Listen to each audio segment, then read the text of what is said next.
Hello everyone, welcome to the stream, and I have some cool stuff that I'm going to be working on. I need to get some money together. I want to get some deeds. Actually, I want to check one other thing I need to check on. That is, I need to see if I can make it here. Let's open up my inventory. Can I build what I need here? Let's see. Yes. No. Installations.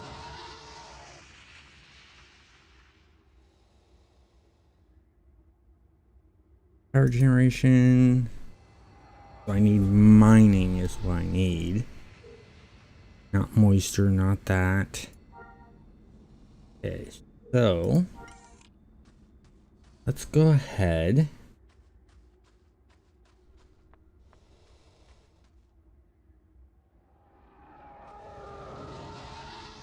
Let's head this direction. We're gonna do some fighting. I want credits. I got this mission. And missions are a good way to make credits. So we'll do that.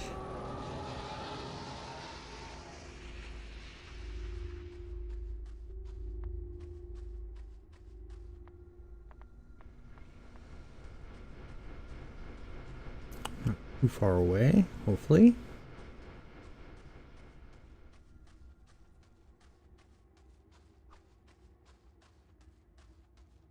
Yeah, they're okay.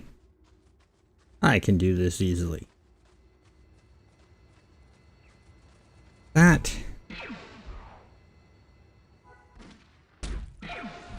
There we go. Loot. Get those parts because we'll worth it.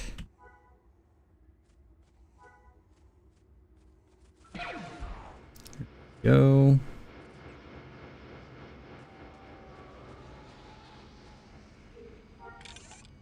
Yeah, only 6 credits, but credits are worth, some credits are better than nothing.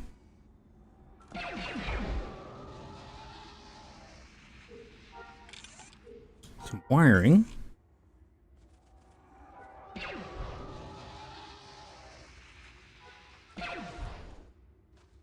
Go.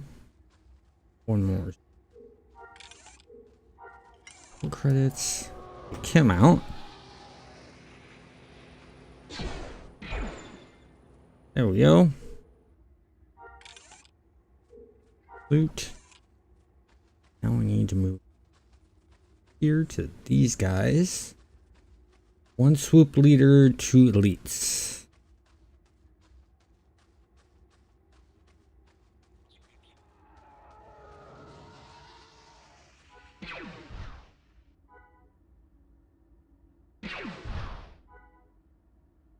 Take this out. Hey, how's it going? 151.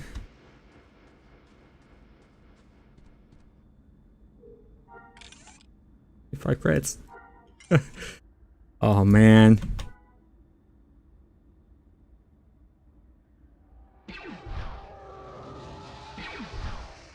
Oh, coordinates to black holes in No Man's Sky. Yeah, have you seen my whole entire thing on black holes in No Man's Sky video? I take it that's what you're talking about?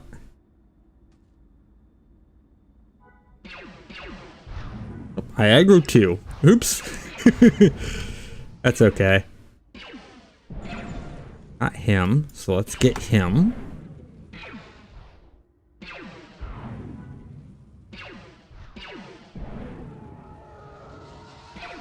There we go. So we'll loot this guy first.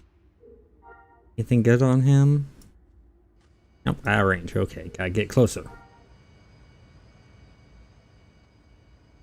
Okay, something's wrong with that. Try looting this one. There we go. Let's see. Loot him now? Nope, still out of range. Hope I do it from this side. There we go. I just had to be on the other side of him. Oh, that's sad. And then we have a leader that we need to get. That's not the leader, but we still need one of them. Ooh, got a critical hit. Oh no, that is the leader. Okay, cool, cool, cool.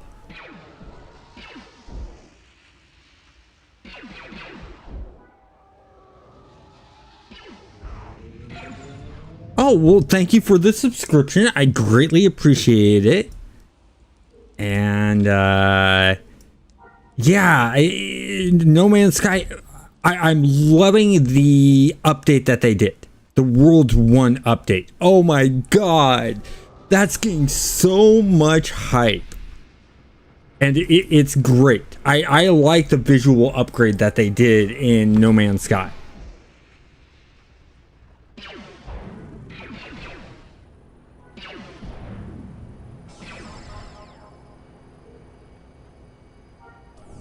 There we go. Nice. Earned something there. Ooh, 11 credits there.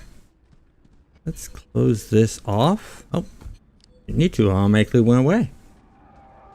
Now we're going to go over here.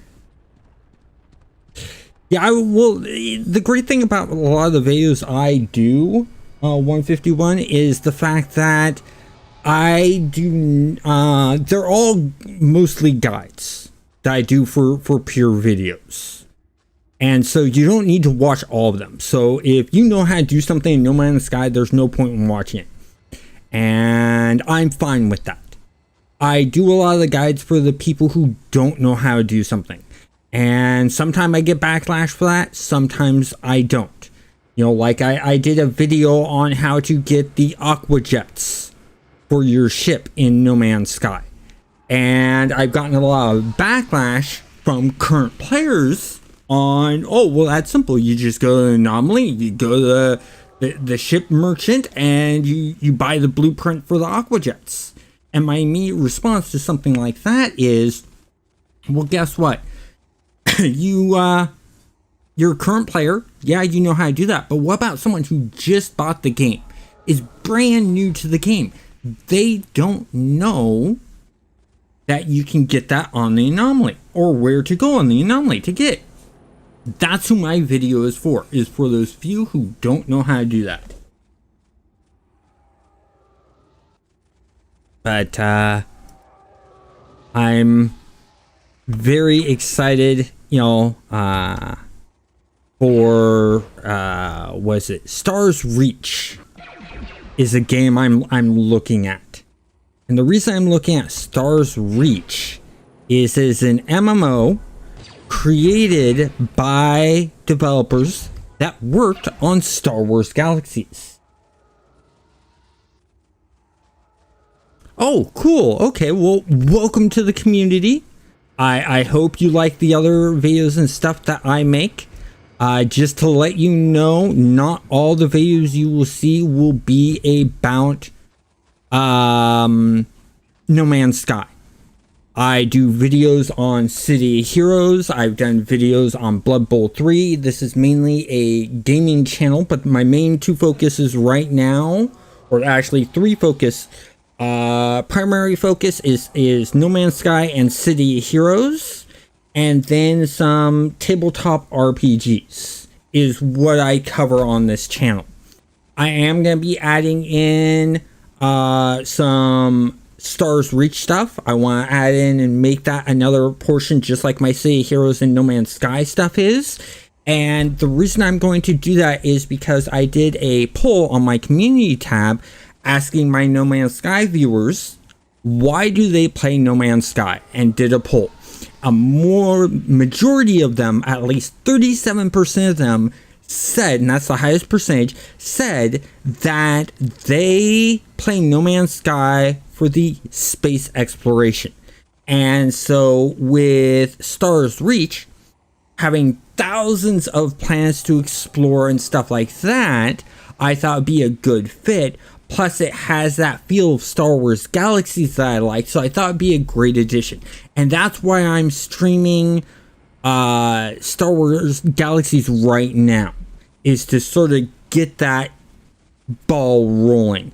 Normally on Mondays I do game development videos, and I have a co-host who helps me out with that, who's a programmer named Zavi. But unfortunately, Zavi is unable to help out with the live stream today. So when I'm unable to have my co-host with me, I'm going to be streaming Star Wars Galaxy stuff. But when my co-host is available, I'm going to be doing game development and showing how game development works, because I'm on the graphical end of doing game development, where my co-host is on the programming end. So the two of us together, we work really well together and have for years. Oh, nice critical hit there. Oot. Credits. And so that's basically what it is. But on Wednesdays, if you're just into the No Man's Sky stuff, keep an eye out for Wednesdays. Wednesdays will always have No Man's Sky stuff, 151. Yes, Star Wars Galaxies. All in prep for Stars Reach.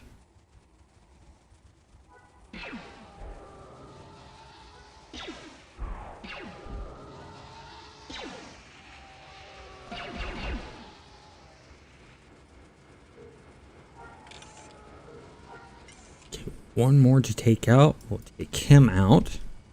We'll start with the rapid fire. Why not? Change up the pace of it. There we go. Go get that stolen keypad.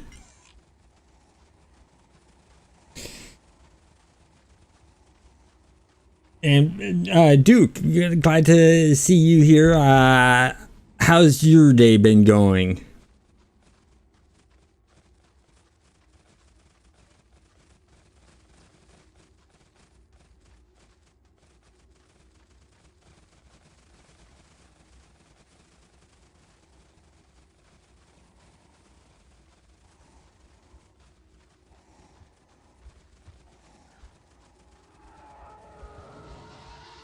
Really?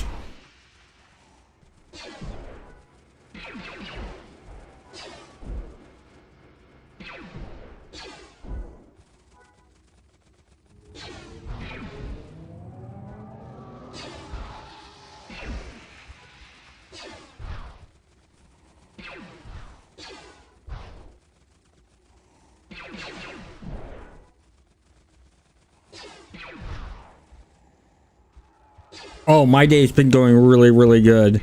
I did make a mistake statement on yesterday's streams about how next Sunday I won't be streaming. I will actually be streaming next Sunday. It's the Sunday after that I won't be doing any streams. I might have to run.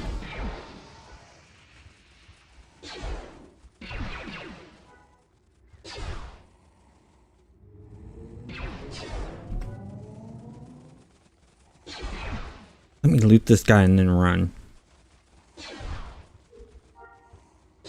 Not while in combat. Okay, so let's get the heck out of here.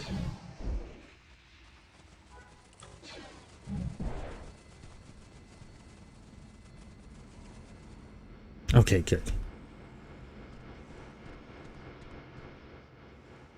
See if I can figure out.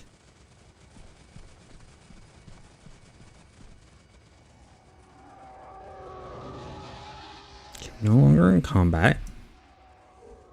Loot. 56 credits. That's good. Get ourselves out of here. I'm gonna have to go see a medic to heal up that huge chunk of wounds that I've taken. So I can be back at full health. Now, I wonder, I can't remember if Entertainers. It's been so long since I played Star Wars Galaxies. And actually gotten into harsh combat. I can't remember if entertainers can heal you. I know entertainers can buff you, but I don't know if they can regenerate the deep wounds that you take in that black bar part that's missing. We'll find out in a few here. I want to see if I can do this mission.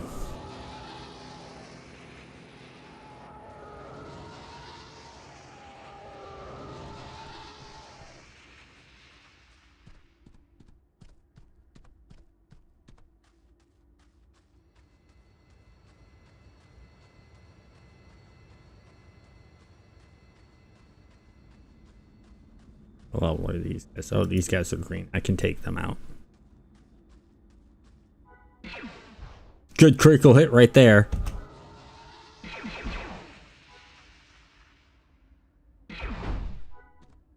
Oh, they're meleeers. Oh, no, he just ran up to smack me. Okay, that's how we get the keybacks. Excellent. That'll make things easier. Also getting some good loot.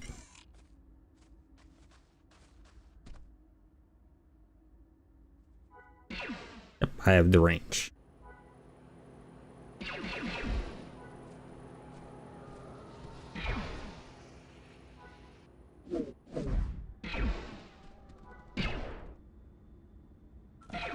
Got him.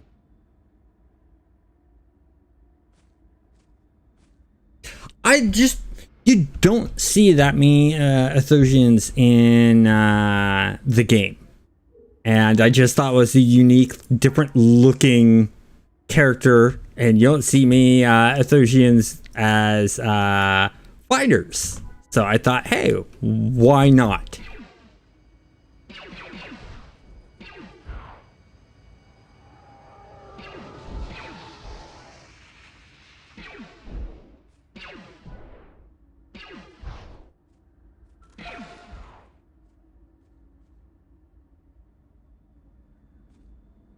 Well, that's where you need to keep an eye on Star's Reach, Duke, is because you're getting a bit of that mix. Star's Reach is basically taking inspiration, because Star Reach developers are the developers that worked on Star Wars Galaxies. They're taking a lot of inspiration from there. So it's going to be a classless system. It's going to have the same kind of crafting system where you can everything's predominantly made by players, and it's also taking being able to build houses and cities in different areas. And then there we go, complete that. And then it's loot. It's enhancing the size of the world, and it's their own IP, so no one can actually shut them down, which is good. And I've actually done a video talking about Star's Reach and how it sort of has a No Man's Sky feel to it, because there's thousands of worlds you're going to be exploring. Because Star Wars Galaxies, they only had like not a handful, but they had like, I'd say about at most 10 planets you could go to and stuff like that. What I'm hoping for is in Star's Reach is that you'll actually be able to go from space to atmosphere to ground like you can in No Man's Sky. That's a big thing, and that you're able to go to all of the different planets in the solar system.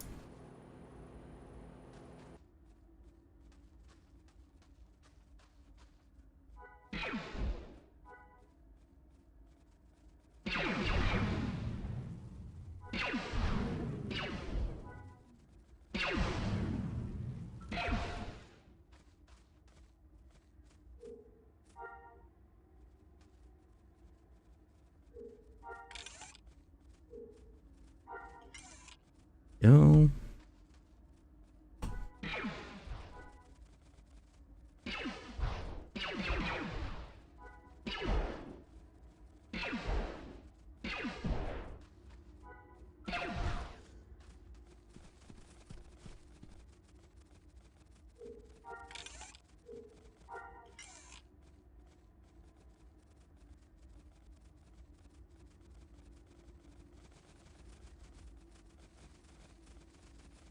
Yeah, so also dealing with that whole entire living economy, that is definitely something that Star Wars Reach is aiming for.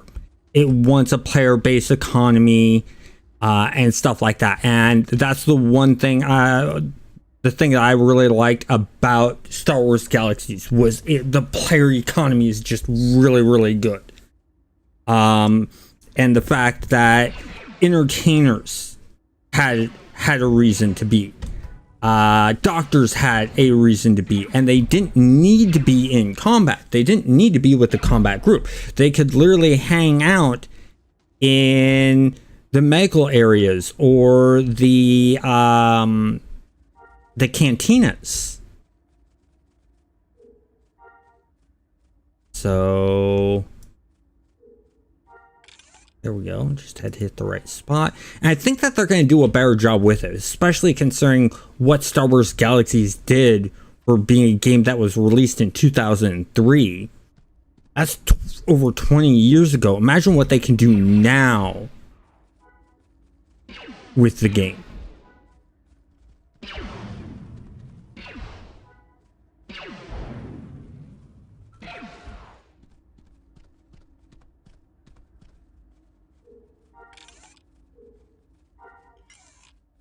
Oh. No.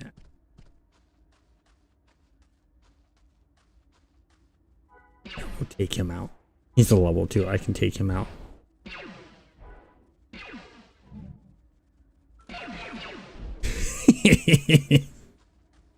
He was easy. Wish I could loot some of the armor though. I think that's the one thing I'm looking forward to in Monsters and Memories, is what you see on them is what you're able to loot.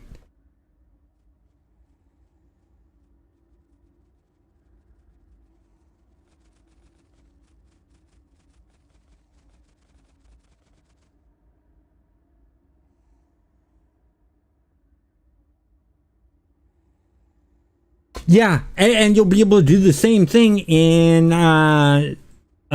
Star Wars Reach. And the great thing is the train's edible. So you know how in No Man's Sky you can edit the terrain? You're able to do the same thing.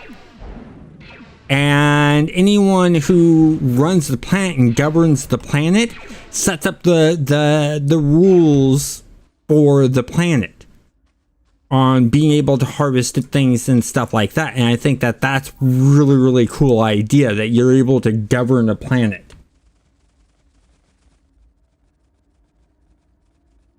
Yeah, Star Wars Galaxies was so ahead of its time. And they end up ruining it by turning it into a class system instead of a sandbox. I think that's the reason why I like playing on Restoration, is it has the mix. You have quests that you can do like I'm doing right now, but it has the classless system and the economy from the original.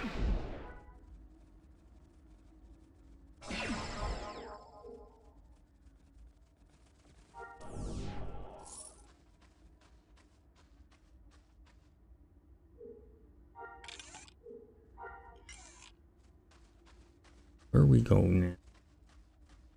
All the way out there, okay. Of course, how much do we have in credits? 21,000 and 8,000 in the bank. Maybe go get a deed for a house? I think I need 40,000 or 100,000 for a deed for a house. Let's go see what's up over here. And if we can't really fight it right now, we'll go and we'll go back to the city. That's what we'll do.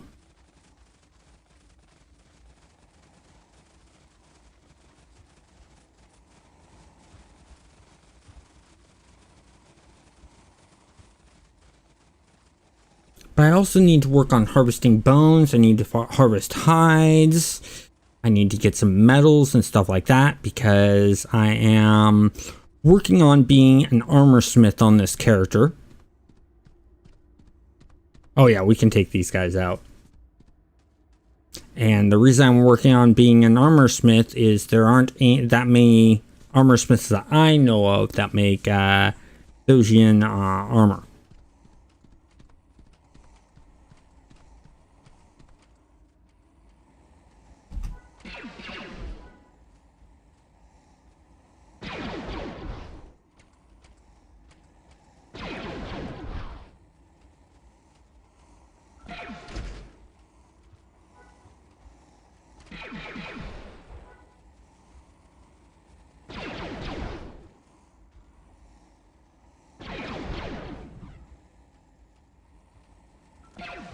There we go, got 2 of them.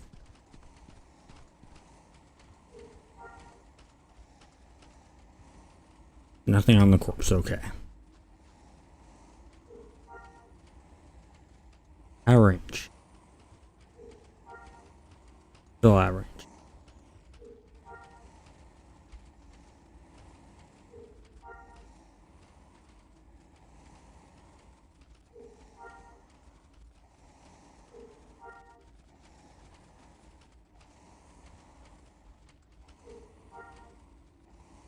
Plus running this drone, so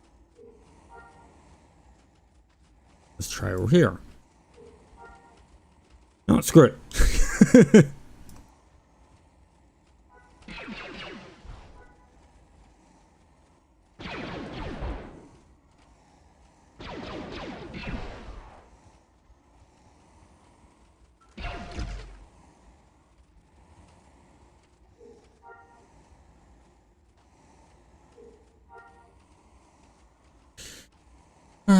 Let's see. Only issue I have with this game is the way the gear and stats are represented. So, my recommendation is if you don't want Star's Reach to be that way, join the Star's Reach Discord and let them know. Let them know your feeling on stats and stuff like that. Because they are taking, they're listening to people's feedbacks on their ideas. These droids just really aren't dropping much, are they?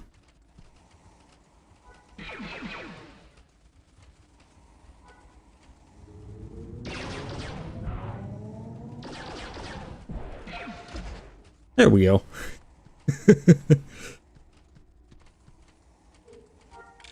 Ooh, we got a rifle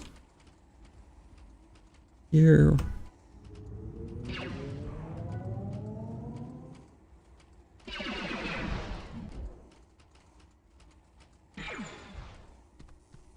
Done.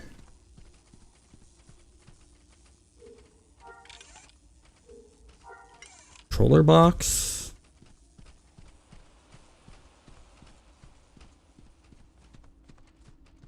Oh, there's a player city right there.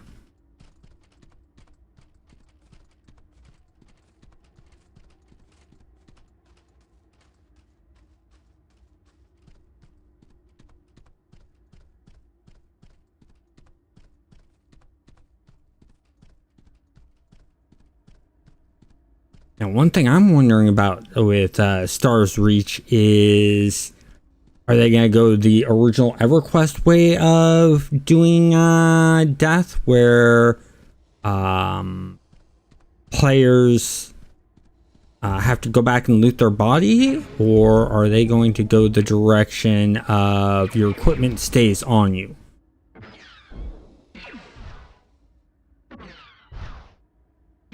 Because that kind of thing can actually create an economy in itself. EverQuest proved that.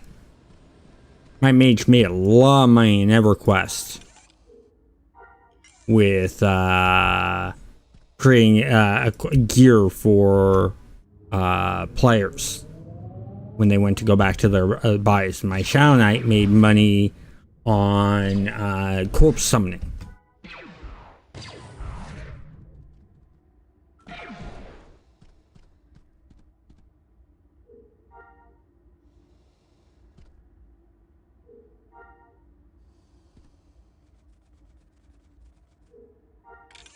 There we go.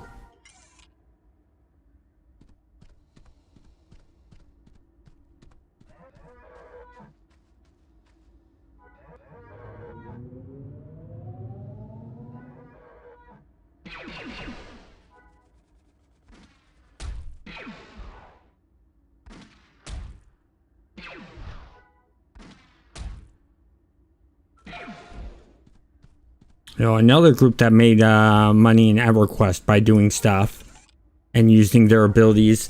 Druids and shamans, Fear of the Wolf. Enchanters had clarity, which allowed mana regeneration to be a lot quicker. What else was it? Wizards and druids had the teleport, but that got ruined with Planes of Power, letting any player be able to teleport where they wanted. And that, I think, was a bad move because it just destroyed the economy for wizards and druids for the most part. Druids not as bad. Wizards were hit hard.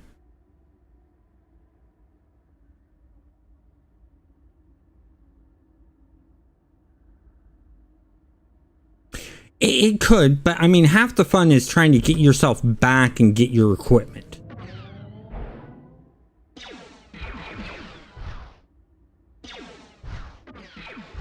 I remember that being a lot of fun in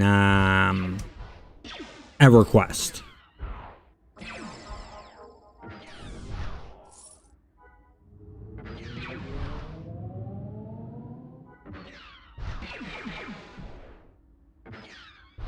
Plus, like I was saying, it does create a bit of an economy.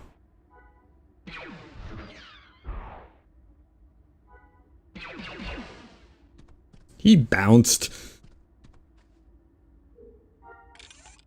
Ooh. That guy had a lot of good stuff on him. He has a ledger. Oh, EverQuest. EverQuest nowadays, you do, when you respawn, you have all of your stuff. It's original EverQuest. So you want to play EverQuest Project 99 to really get that feel of original EverQuest, or on one of the EverQuest Origin servers that they have from Daybreak, but you gotta pay a monthly fee to get access to those. So that's where I recommend playing EverQuest Project 99, because it's a authorized private server. So Daybreak has given them the rights to have that server up and running. They're not going to get shut down by the owners of EverQuest. So they have a license agreement. And the only difference is that Project 99 cannot go past a certain expansion. My brother had a private server that he put up just for fun, and I played on that. Ooh.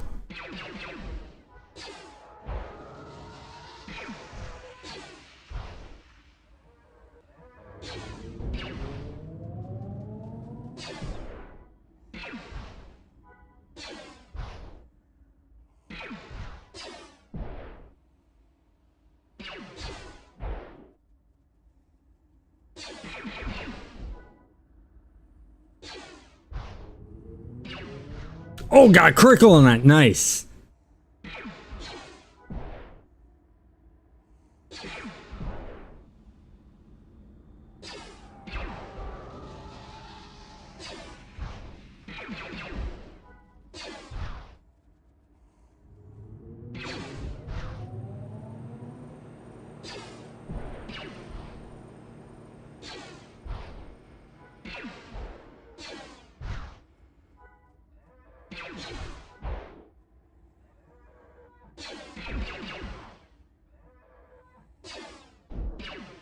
Got him.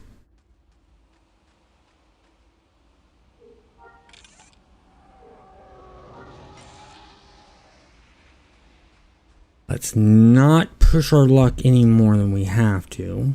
Let's skirt between.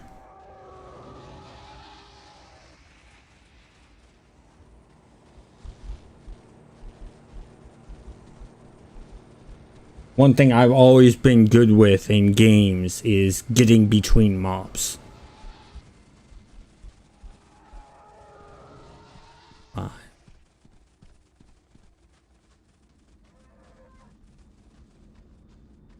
Mess with those.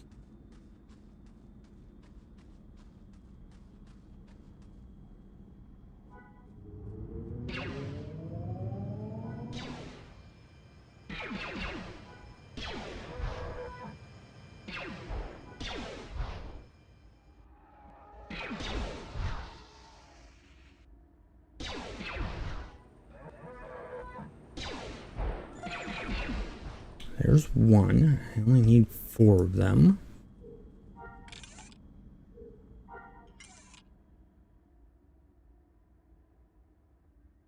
Can we attack him without getting the other? Nope. We got both.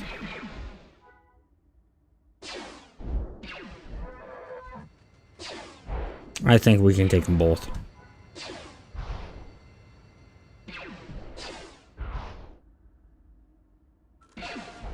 Got that guy.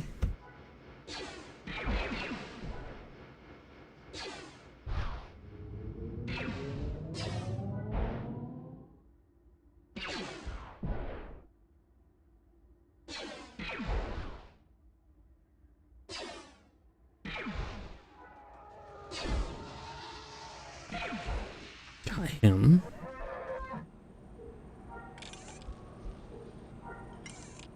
$23 credits is 23 credits.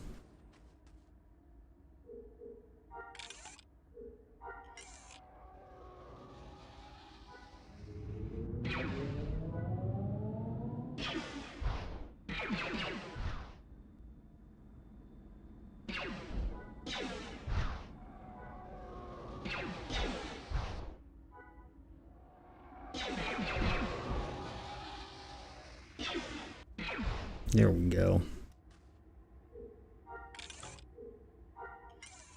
Credits. Oh, one more. Okay, so let me give me a better spot here.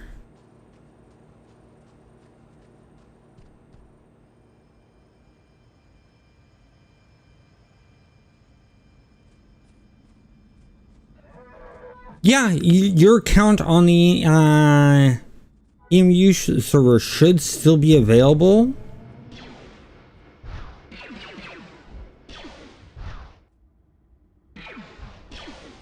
I don't think they've done any wipes or anything like that, so I mean the only way to find out is to go and talk to them.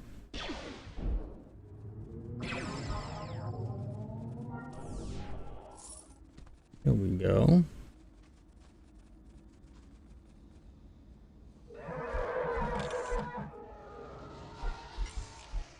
How am I doing cash? There. Let's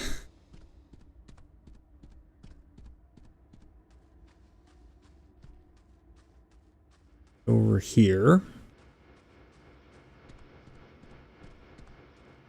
Actually, hold on. I want to check something. What's our max speed? Image is 45 to 76. That's dope. Oh yeah. This whip.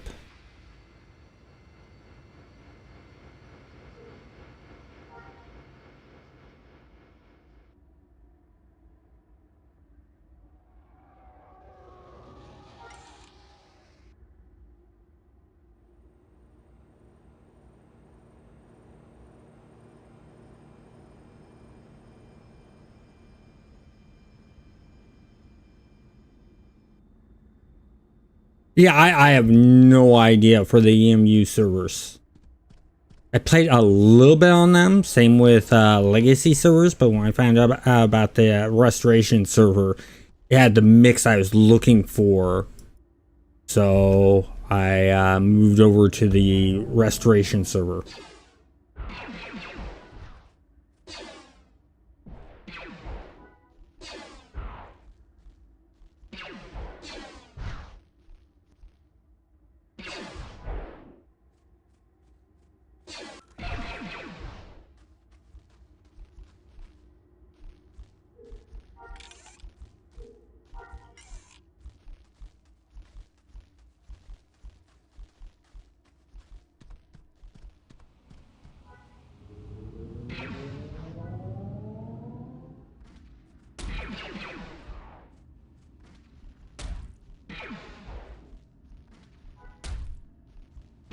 Yeah, restoration, for me, it takes the best of both worlds.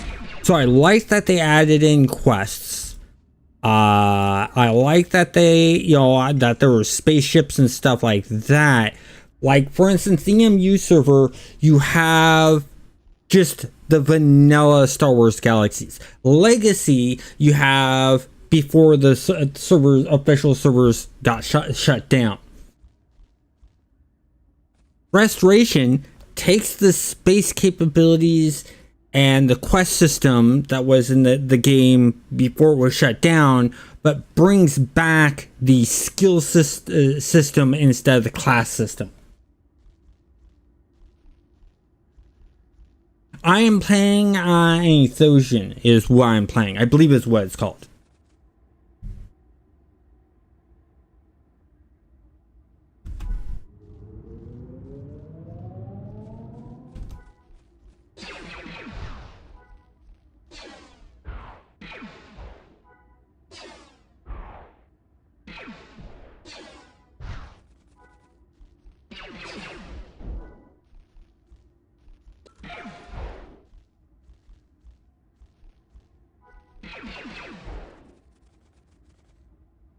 EMU, I don't know if there are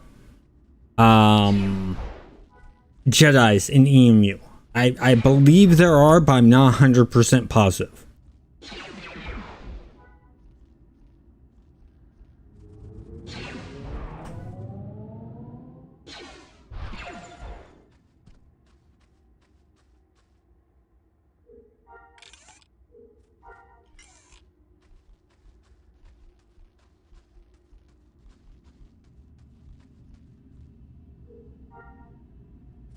Not close enough.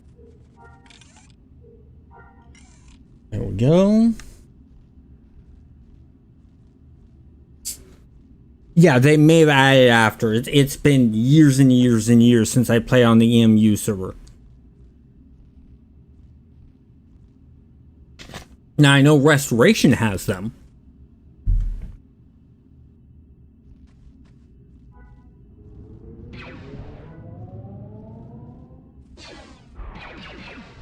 Oh, 2 critical hits, one after another. Nice.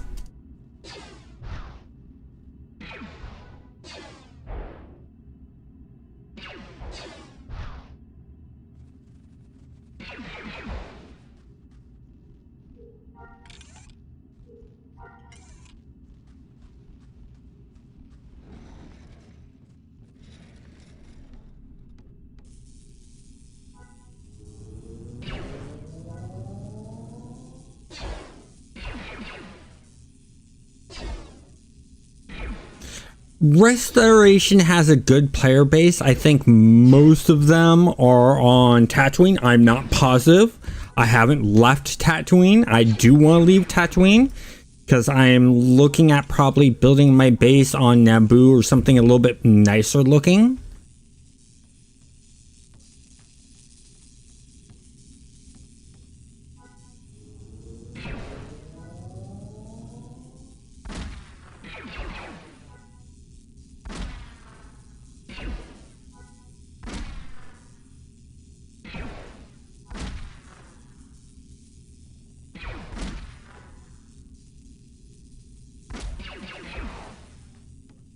I mean, a moment here after this mission, I'm planning on running back to the Mos Eisley.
Yeah. That's the one good thing about it. It doesn't require vanilla WoW. They give you an installer.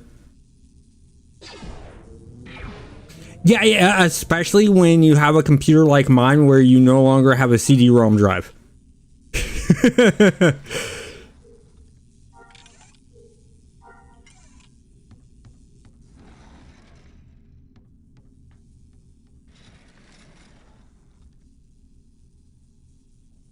Oh yeah, a lot of CDs.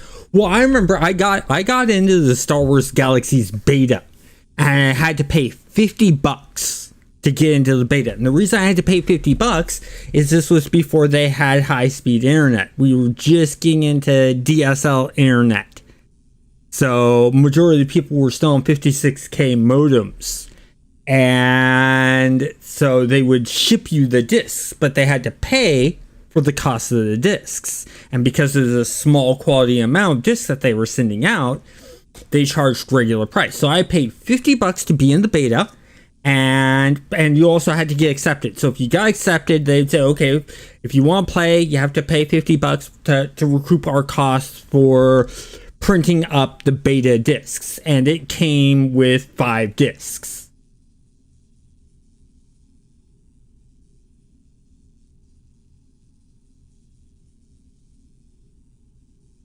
Age of Wonders 4. I haven't played Age of Wonders 4. I've heard of Age of Wonders 4, but never played it. I will have to look at that one.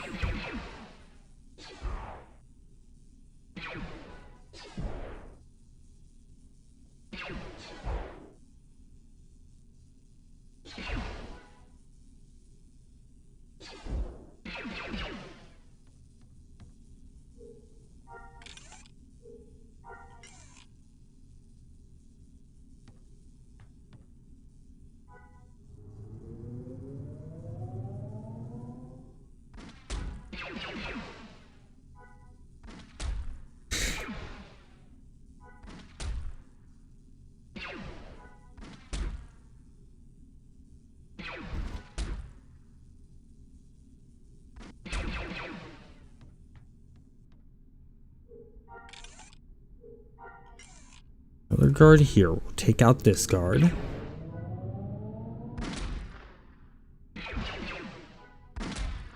What I'm hoping for with Star's Reach, I hope the AI for the enemy is a little bit better. I mean, the AI in Star Wars Galaxies is okay. I just wish that there was like more movement and running around. There is a little bit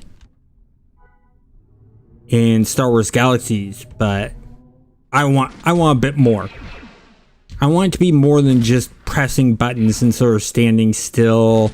I'd like more of a shoot, like a third person or first person shooter feel to it. I think would be really, really cool for Star's Reach.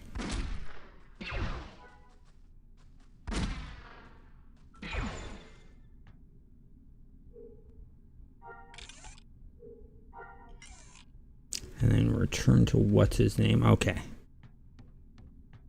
We'll work our way back up.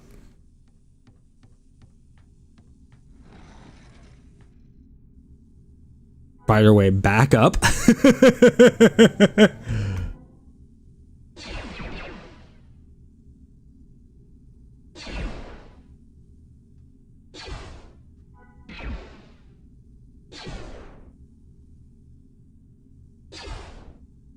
That'd be an interesting idea of having it more like a Fallout type combat system. That's one way to go.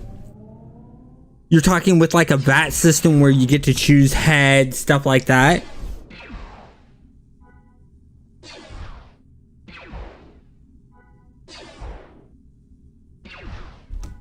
Well, one way I'm thinking they could do it is it's a where you aim thing, and there's a chance if you hit or miss. So if you aim for the head, there's a chance, there's a percentage chance that you'll actually hit the head.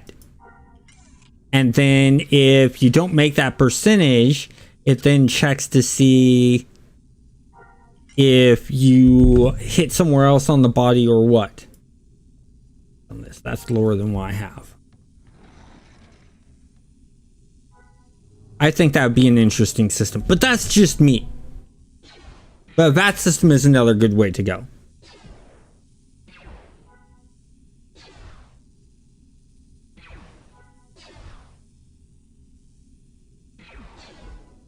But I do like the idea of a first-person shooter in real time with a bit of RPG elements. Yes, and that's the reason why I'm talking about doing the system.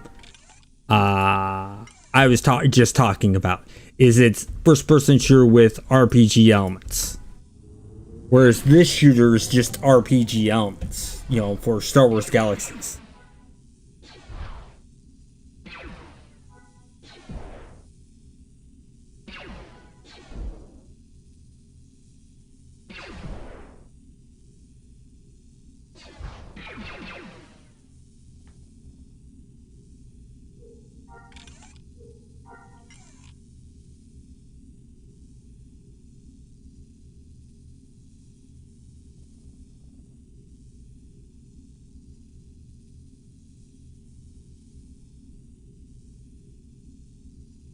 Oh yeah, definitely. Well, and that's the thing. Star Reach, they probably know that they have to have a bunch of different gear, weapons, and armors to have any form of a marketplace. And the great thing is that they're using the same system that they used in Star Wars Galaxies when making equipment, where you can modify the durability, you can modify the damage output, how much damage something can take, and things like that. So that each craftsman literally has their own thing on it. And the great thing is once you create in Star Wars Galaxies, once you create a weapon that you like the stats on, you can make a blueprint for them, and then there's the factories that you can put down that will reproduce that weapon over and over and over again, so that you can make mass quantities of them. Nope, we're just gonna run.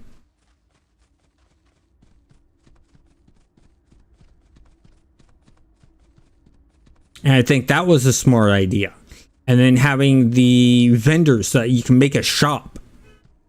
And so you could put a building down, make a shop, and have that vendor that would always be up selling your wares. That was another cool thing. So you literally had to travel around the planets to find these different vendors. Yeah, you could look up the bazaar and you could buy it, but in order to go pick it up, you had to physically go to that location. I think that's a really cool thing, because that causes exploration and travel within the world, and that's created by players because of where players decide to set down their base of operations. Another thing that I liked in Star Wars Galaxies that I hope they carry over into Star Wars Reach is the harvesting. So I liked Star Wars Galaxies because I'm not a big harvesting fan. I like Star Wars Galaxies harvesting for one reason. You can put down a machine that will do the harvesting for you. You had gas extractors, you had energy extractors, you have mining extractors, you have stuff like that. The only thing that you really couldn't do that on is the creatures. But then that's what the scouts were all about. That's what the scout class is they're there to get the bones, the hides, and stuff like that. The other thing that I like that Star Wars Galaxies did that I'm hoping will carry over into Star Wars Reach is how the different crafting classes required on one another. So you couldn't do everything on one character. Armor smiths required different types of crafters to be able to make certain components for their armors. Same with weapon smiths and droid smiths and stuff like that. So different crafters had to work together for components to be able to craft things.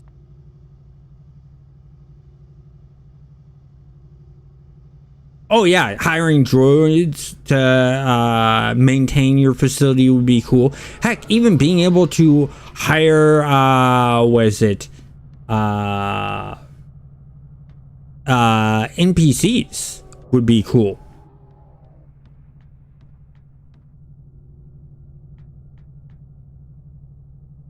This is who I need to speak with. Converse. There we go. Talk to the mayor.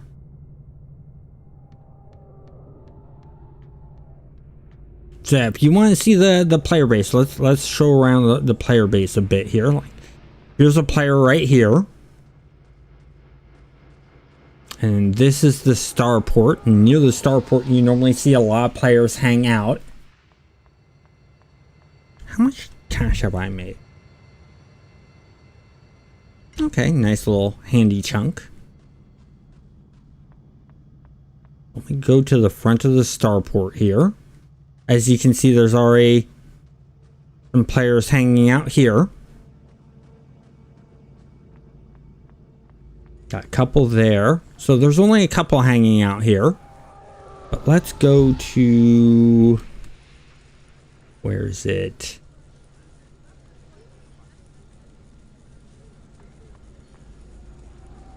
Looking for...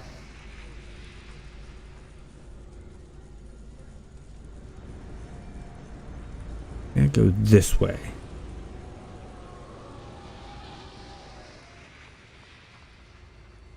I'm gonna go here.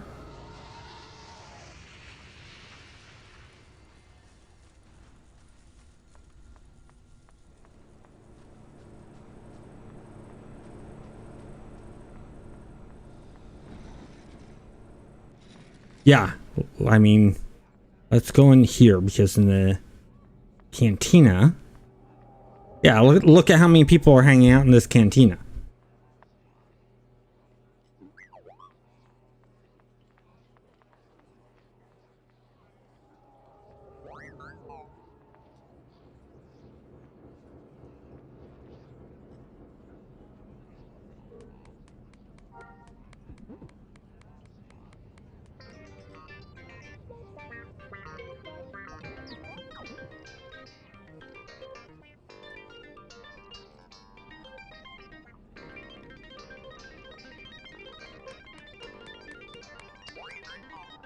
Oh, yes, Matthew, I love those types of games. I like turn-based games. I've played games like, was it, I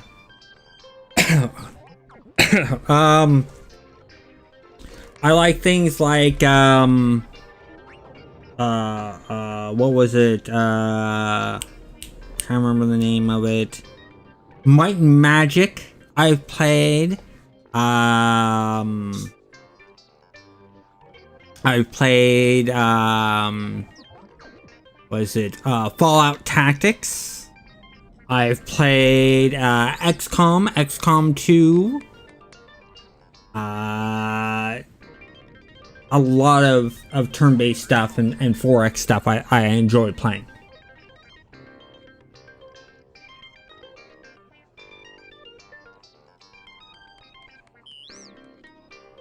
There is a server out there, Duke, that has more added races, and I think one of them is not the Jawas, but the race that, I'm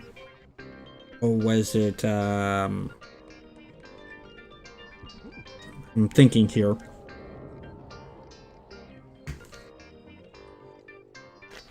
That, the Huts. You can play their race in it, and there's a bunch of other races. I don't know if they have Jawas though, but yeah, being a playable race as a Jawa, that would have been cool. So, well, I need to get a refresher on my drink. So I'm going to go AFK for a moment. I have some music playing. Would you guys like me to bring up the Be Right Back screen, or should I just leave it on this while I go get my drink and things like that? Now I'll wait for a response so I know what you guys would like to have while waiting for me to get back.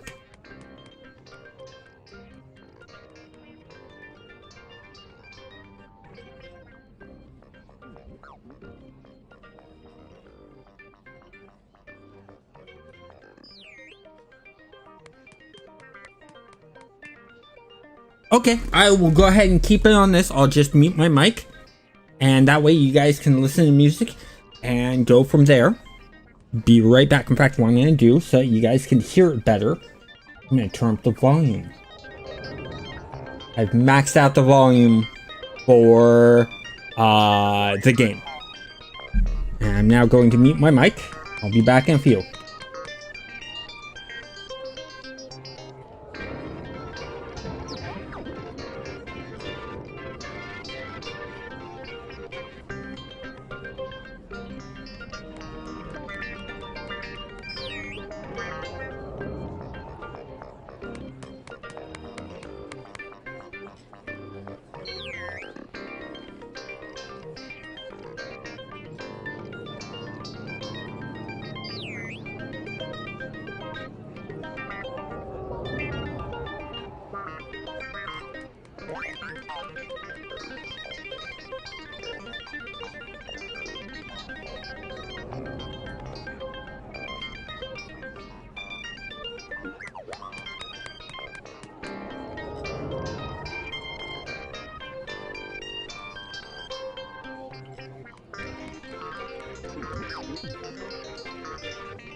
Okay, I am back. I'm gonna lower the music back, or the sound for the game back. Okay.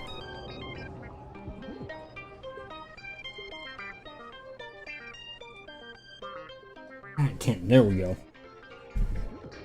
Alright. So let's see.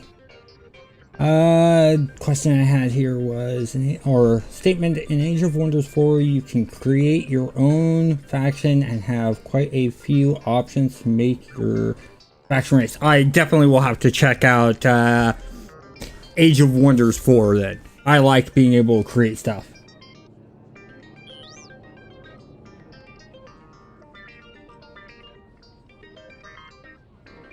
Yeah, that's the hardest part, coming up with the name. I have that same problem, Duke. So, and by the way, while I was going and getting drinks, I was talking to my roommate. I was letting him know how excited I am today. And the reason I'm excited today and excited right now is because of you guys. Matthew, Duke, you know, there's also Sticky, Ro, Tyler, Ravenrock. I really like you guys for the pure simple fact that you're here not just because of the games, but the content I create. And I greatly appreciate that. That makes me feel so good that you guys come and interact and stuff like that. You know, it's what makes me want to do these live streams and videos, is seeing that interaction. It drives me forward. It pushes me forward.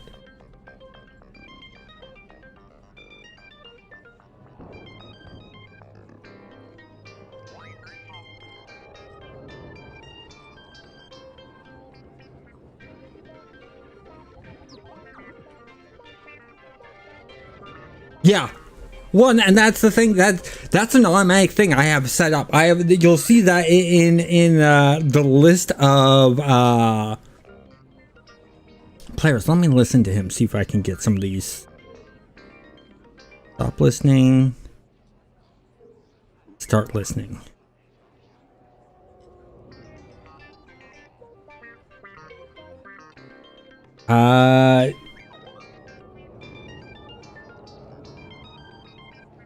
Well, thank you. I greatly appreciate that.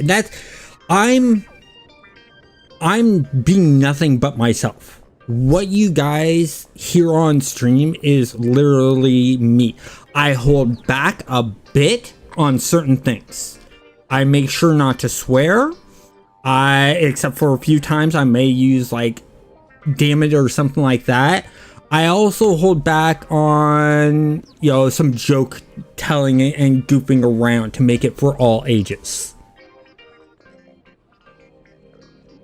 Okay, I think I need to find a dock. I'm gonna stop listening. Go over here. Let's go to the bazaar and let's see how much a deed is.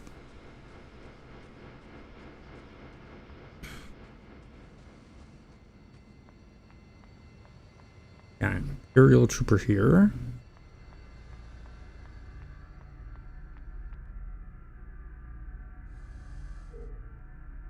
Browse the market. Find deeds. We want building deeds.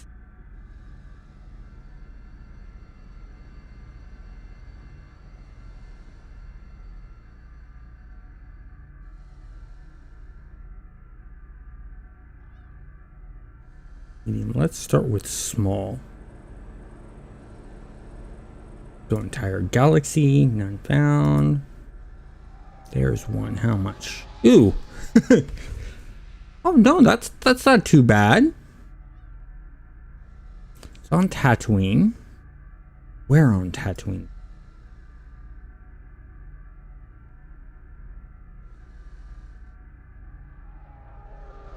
Moss Isley, okay. So let's see. Small Boo House. Ooh, there's a bunch of them. Tatooine. don't know. Should I build on... Let's see what planets there are. So we're going to go to the spaceport real quick. Let me bring up my map again. I'm going to go to the spaceport because I can't remember exactly what planets they have here.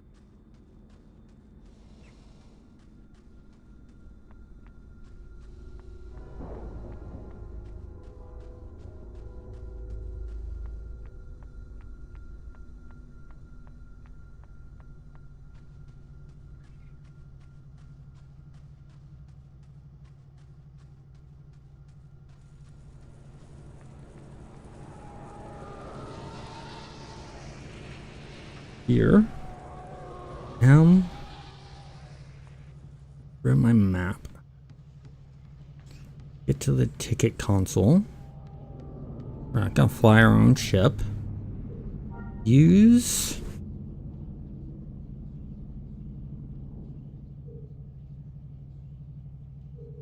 Yavin. Indoor. Okay, so places I'd be interested in building is Naboo, maybe Rory, Indoor, Ornella, Yavin 4 is a good one. Talos would be good.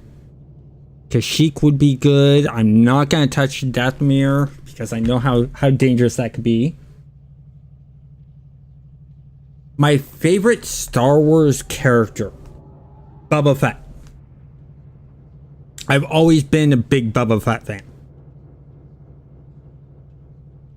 Ever since Empire Strikes Back, I've been a Boba Fett fan. I like the bounty hunters. And if we're going beyond that, and we go into like Clone Wars and stuff like that, who was the bounty hunter in Clone Wars? He had the hat that he used as a shield and would also throw it. He was another good one, but I don't remember his name because he's not that many episodes. But I personally like the Mandalorians. Of all the factions, all the races, I like the Mandalorians. And it's because of the look of their armor. I like the look of their armor, that they're, mercenaries for hire. It's just sort of an interesting sort of concept I like about them.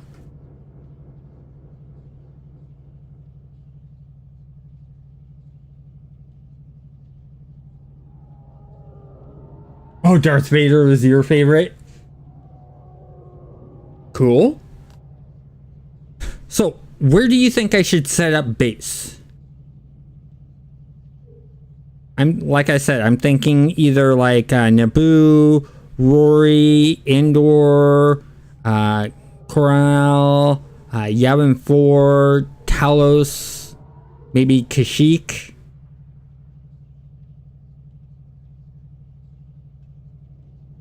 I like sort of forested areas.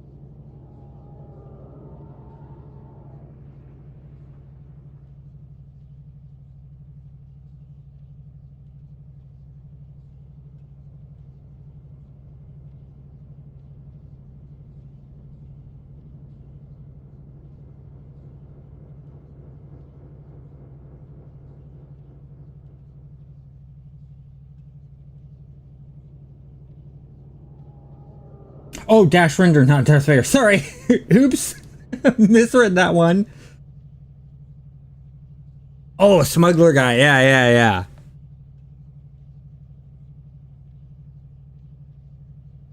That's a misread on my part.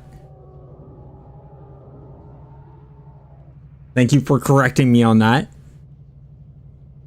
And that's the other thing. I don't mind if you guys correct me on stuff. If I misspell something or missay something and you guys correct me, just like Duke did here, it's nice, it's polite.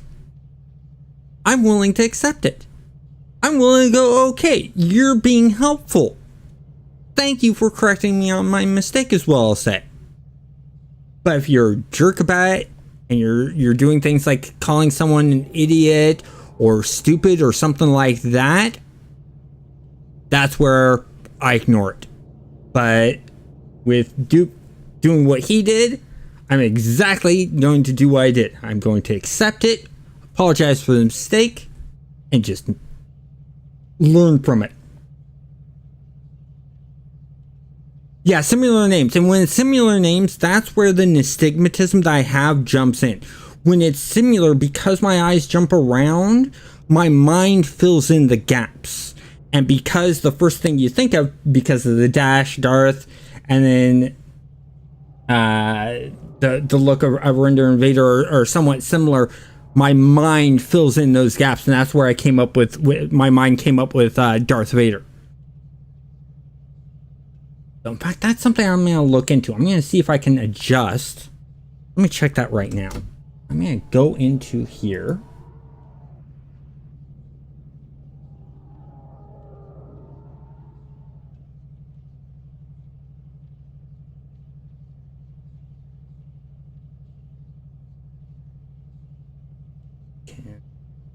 Pick.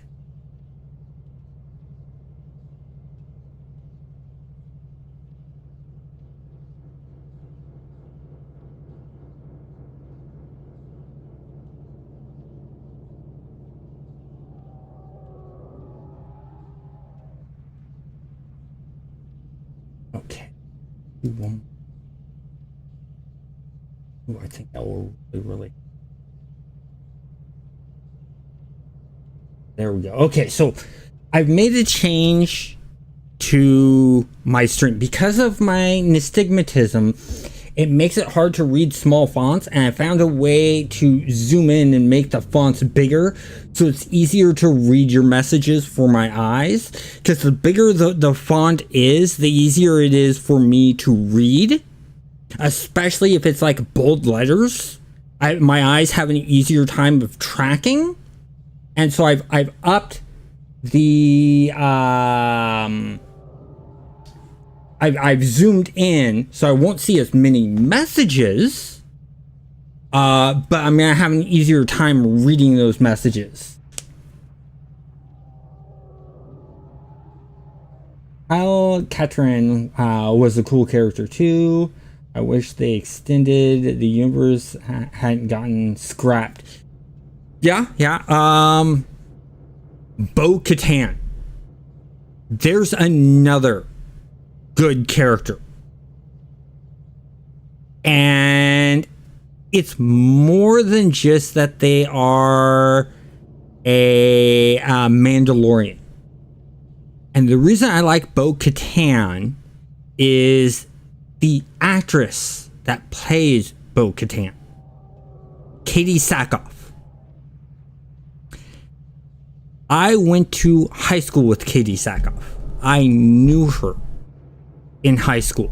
We weren't close friends. We were acquaintances. And so she's really cool, really nice, very friendly person.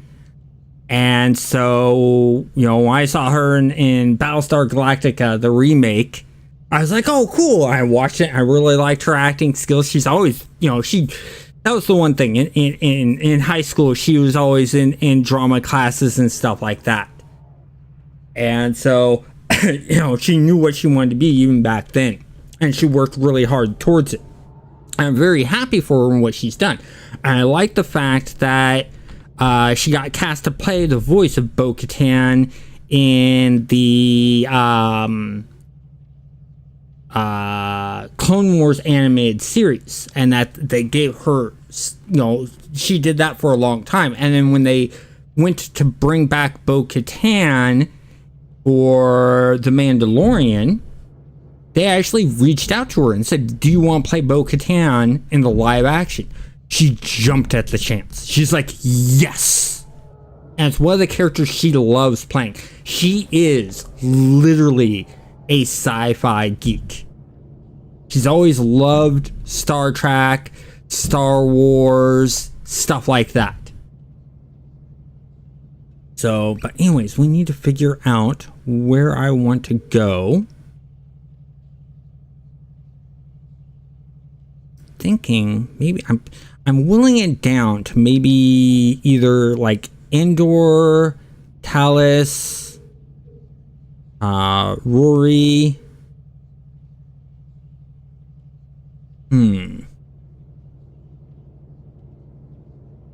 Well, let me do a bit of traveling.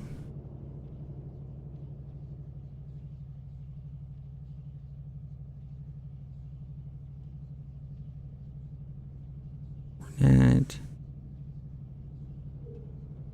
where do I want to set there? So let's go back. So we'll exit out. Use. See how Rory looks.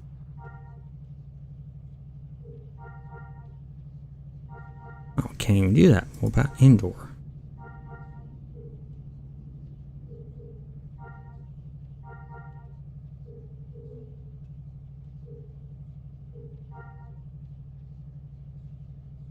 Oh, okay. The reason I can't reach those is because it's not a connection. Okay.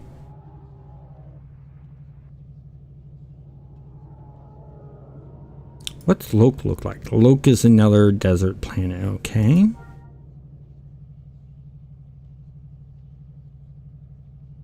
So let's go galaxy map. So I can go to here. I can go to here. So here I'd be able to see that there.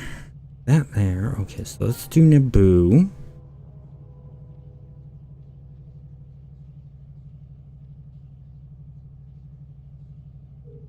Let's do Theed Spaceport.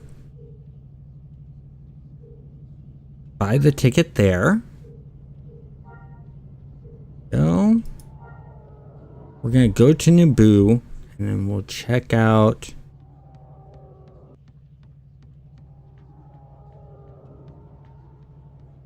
a few of the connecting planets there.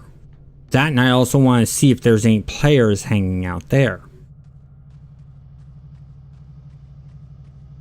Got a couple players hanging out actually in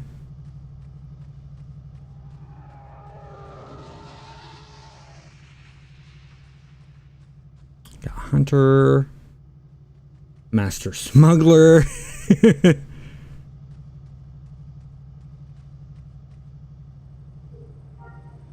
We have to wait for the next shell. Forgot about that. So we just have to sit and wait.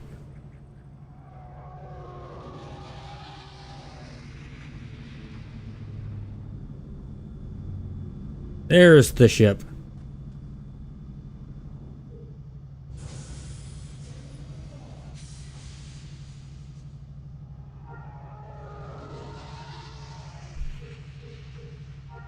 There we go.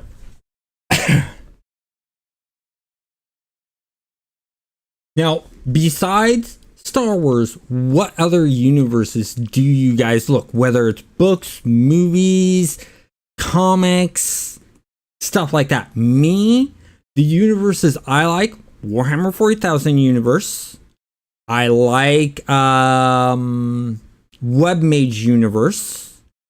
I like the Rifts universe. And when I say Rifts, I'm talking the pen paper RPG.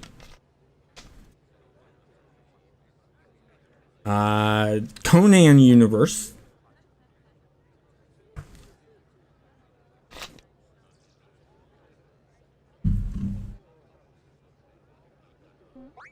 That.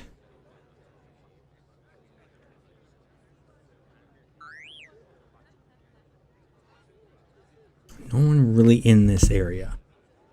So let's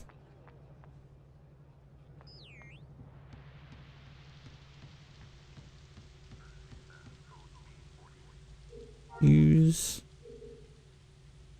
case here.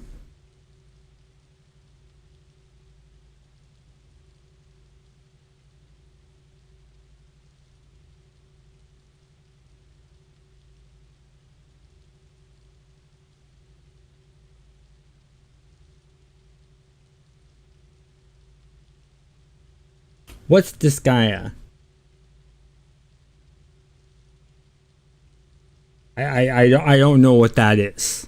I'm at sort of like a loss. Ooh, this is sort of nice, a little bit swampy.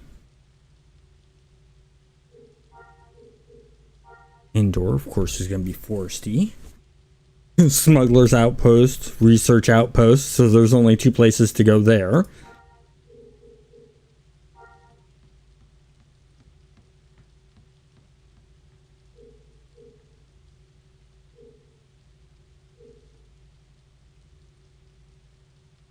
Okay, so here we can go to here. I want to check out Yavin. I want to check out. Sure that those are the indoor looking. Okay, so let's go to here.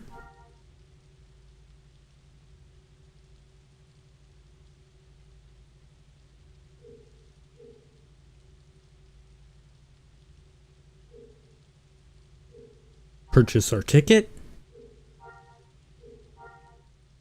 Go.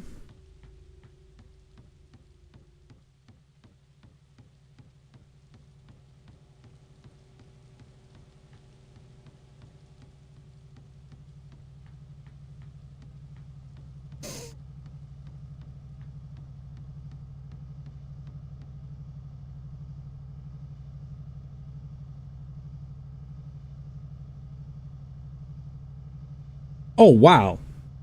Is that pen paper RPG a video game? Because that sounds interesting. Oh, that sounds cool. I want Matthew. I want to hear more about this. You have my attention. I'm very, very interested.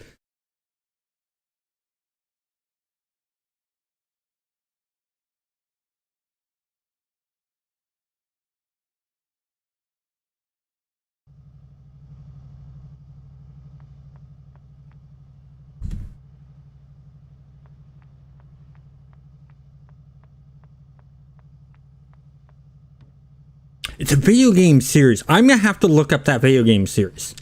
And there are players here. Master Shipboard. Oh, excellent! Another Thosian.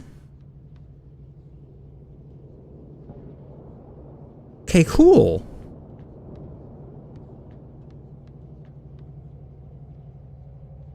Let's use this. Check out this planet. Okay. A little bit desert, a little bit.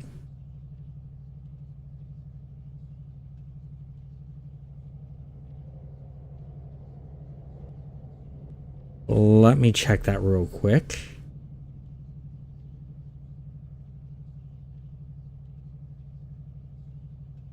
General. Yeah, I'm gonna have to check those out. I appreciate you putting those in the Discord. And this is what the Discord is about, is sharing stuff like this. So thank you for sharing those on the Discord. And you know, for you others that are listening in, you know, there is the Discord. Link in the description. It's there for you guys. There's a general area where if there's not a section specifically for something like City Heroes, Blood Bowl 3, or No Man's Sky, or Fantasy Age section, things like that, that's what the general section is. It's just general conversations. The only thing I ask is do not make it political, do not make it religious, nothing hateful, things like that. I want to keep away from those things because there can be a lot of controversies in those areas. And I don't want that in the community.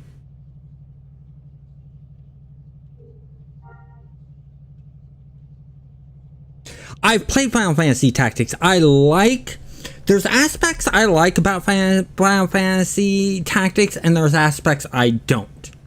When I play an RPG, I want to create my own character. I don't want to be given a character and then told it's an RPG. I want to be able to choose what race I want to be. I want to choose what class I want to be and things like that. I don't want to be just sort of given, oh, this is the character you are. So in that aspect of Final Fantasy, I don't like. The part that I liked about it was the gameplay mechanics, of the tactics part. I enjoyed. So out of all the Final Fantasy Tactics was one of my is the one I go to. Now I will play Final Fantasy 14 or the Final Fantasy Online game because you do get to choose what race you are, what class you are. So in that aspect, I like Final Fantasy. But Tactics, before the MMOs came out, Tactics was one that I did get hooked onto.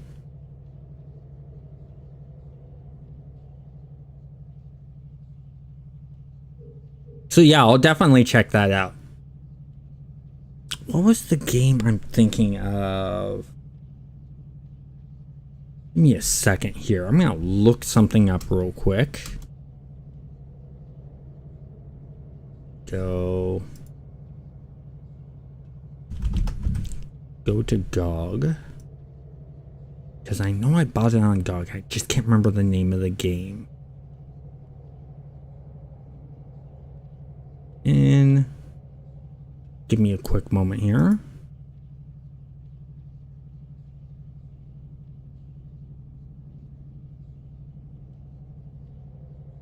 Close.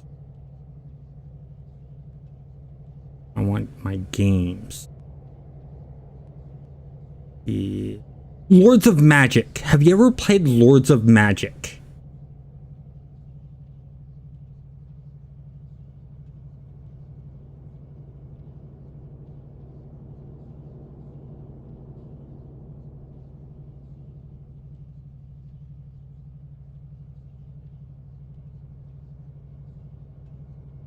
Okay. Yeah, I like it when games are inspired by other games.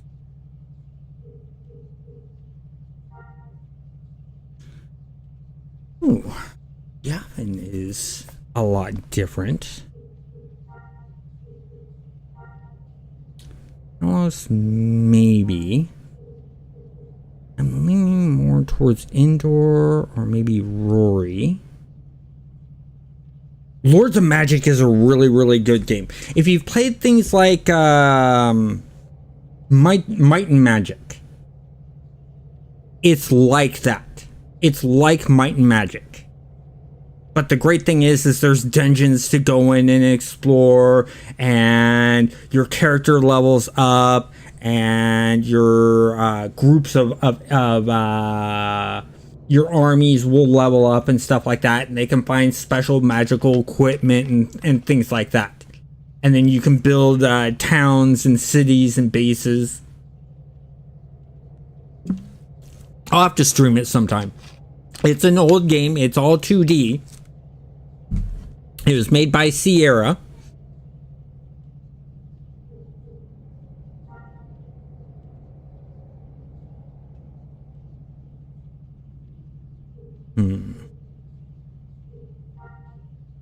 Still can't decide. Oh, Kashyyyk, that's right. Could do Kashyyyk.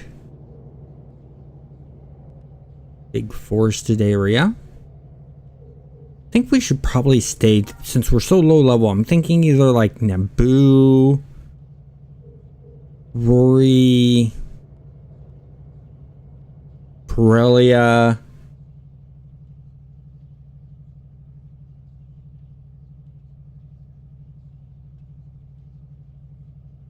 Yeah, let's stick to those areas. I think maybe...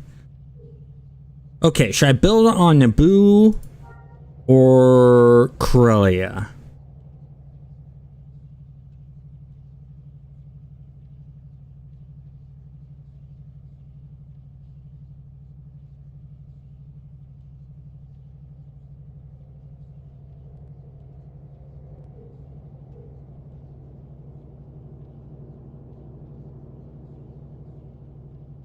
Got an idea. No, I may not want to.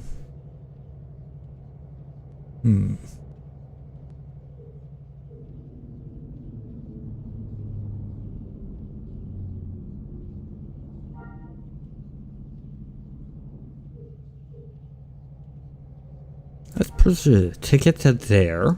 I want to look around in that area. Got that. Let's go back to our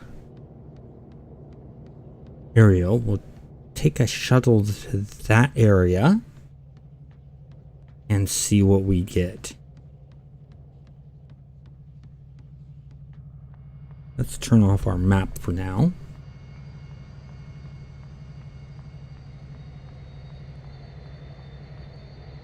Use.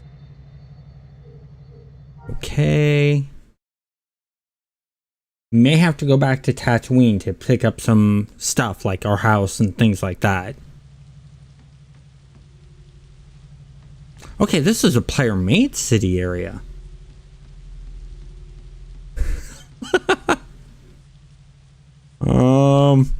They're almost laying down the job.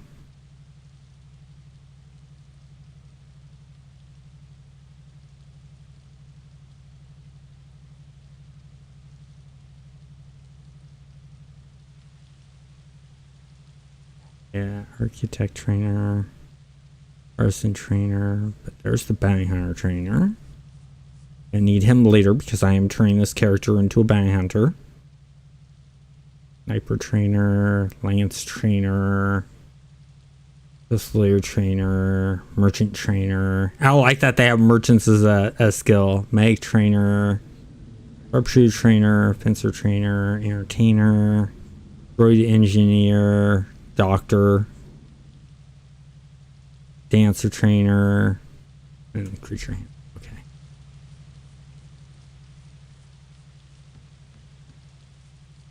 Let's find some creatures and see what level stuff is around here.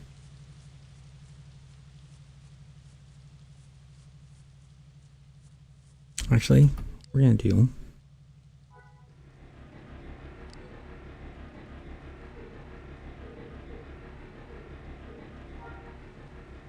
we'll use our speeder.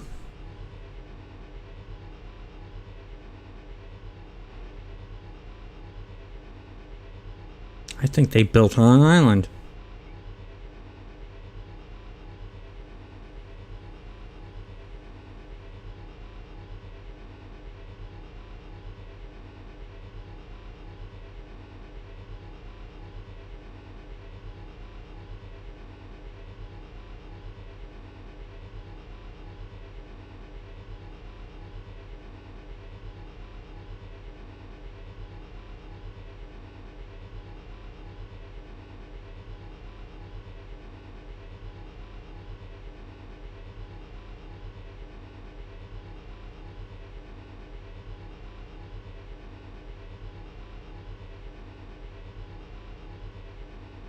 Try and find some NPCs. I want to see what level they are.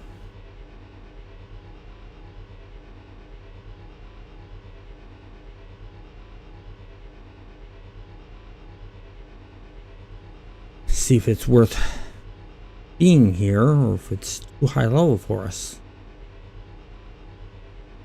Building over here.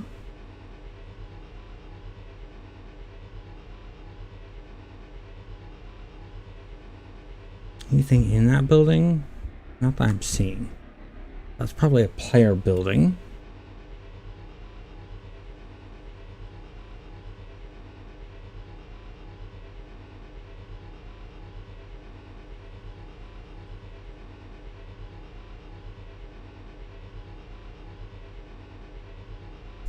My feet are sticking out of the bottom of the speeder.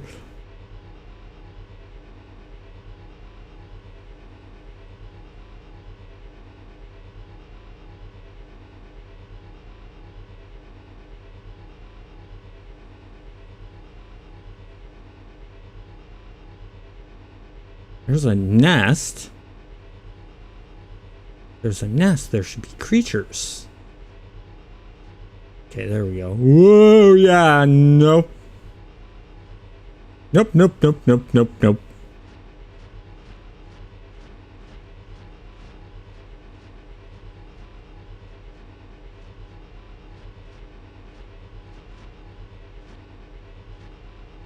I think our best bet is to build on Naboo.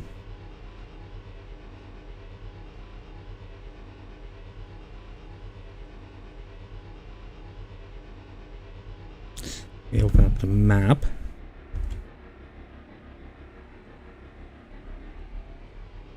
Now we came by that building before. Back to that building.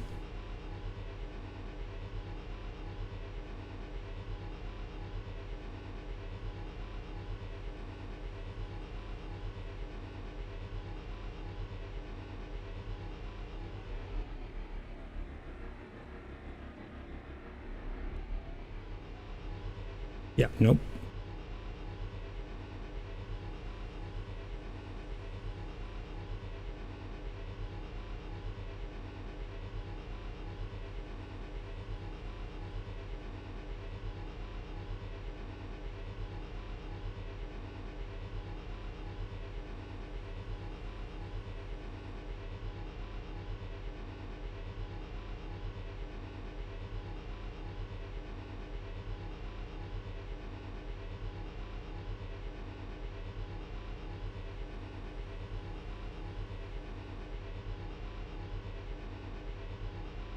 Back over here, try not to get ourselves lost. We're heading back into the city area.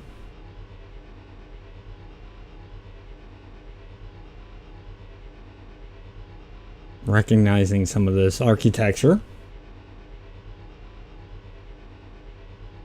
Placement of stuff, so.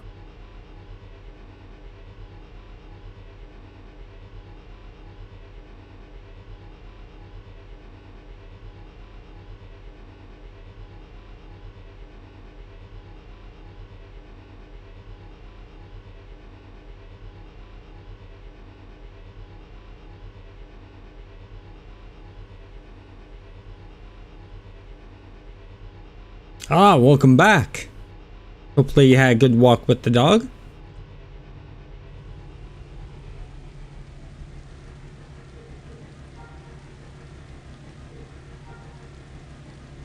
Okay.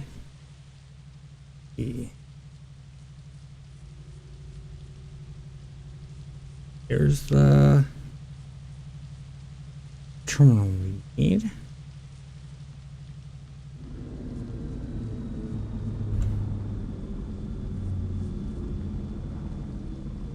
Use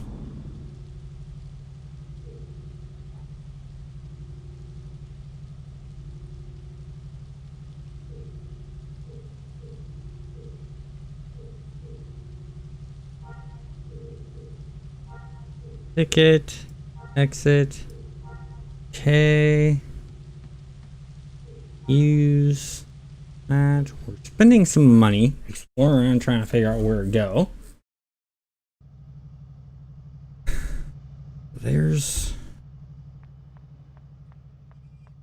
Let's go.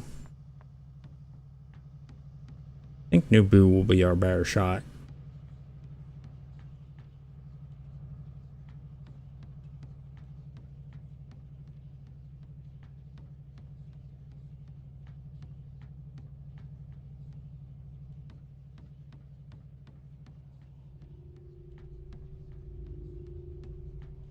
Players hanging out here. Nope, but let's open up the map.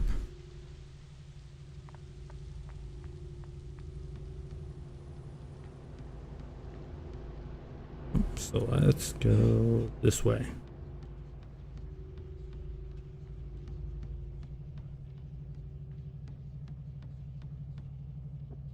Let's use. We'll go to.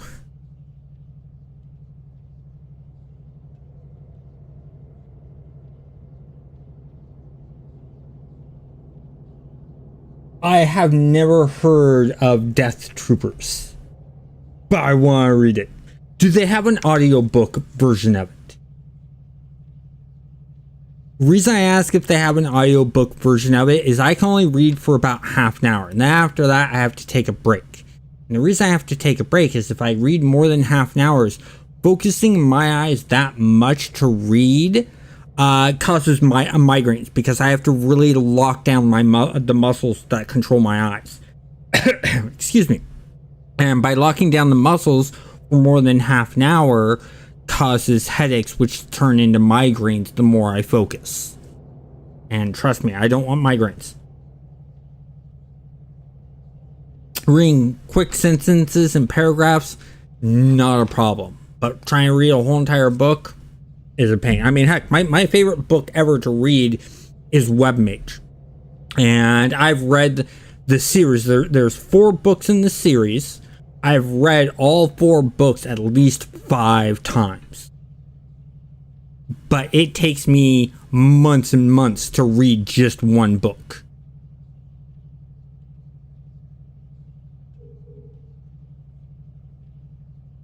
Let's go to Naboo.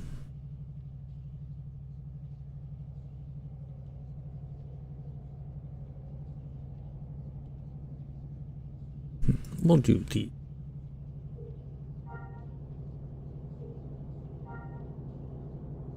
Okay. Exit.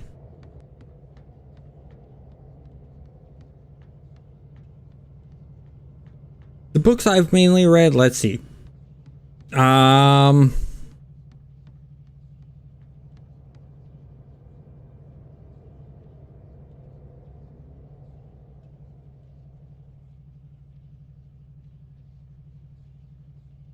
yeah, I'll definitely have to check that out. The books I've read, like I've mentioned, I've done what the Webmage series, the Warhammer 40,000 Space Wolf book I've read multiple times.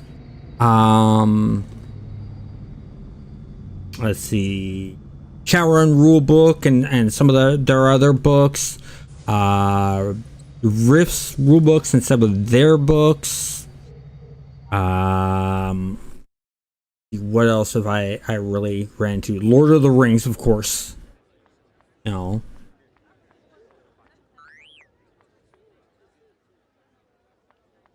There's here. I think we'll build here. Let's find. So there's the bazaar over here.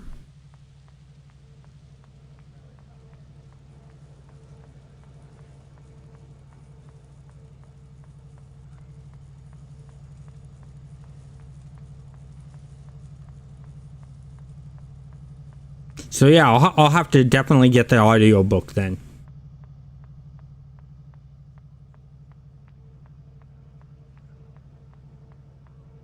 I mean, even if it's someone just reading it, I'm fine with. And the only reason I go with the reading is audio and visual are my 2 best ways of getting information and obtaining and holding that information.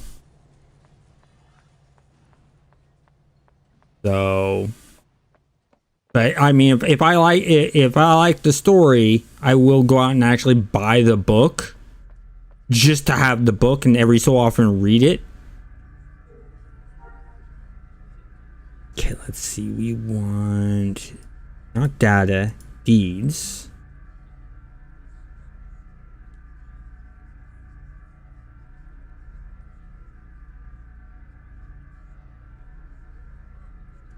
What about building deeds?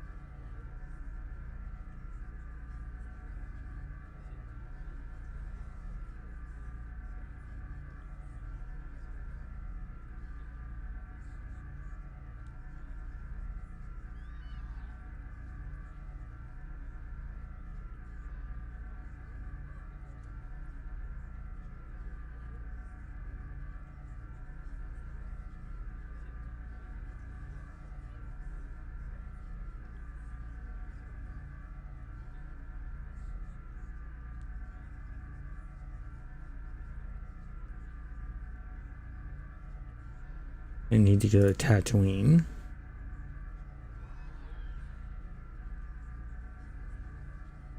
Don't want to know about Guildhall.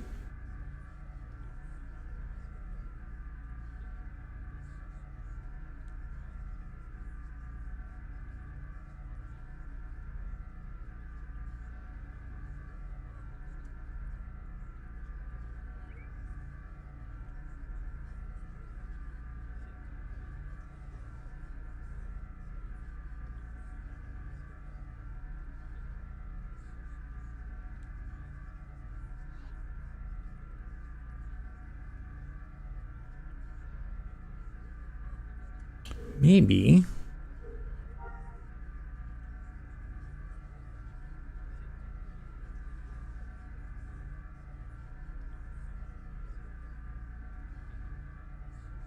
Oh yeah, I like Terminator and Terminator 2. I'll definitely have to check those out. Maybe instead, I should do. Maybe it's this. Yep, this button. So, artisan.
Okay, we're gonna work on our artisan here. Now let's our architect.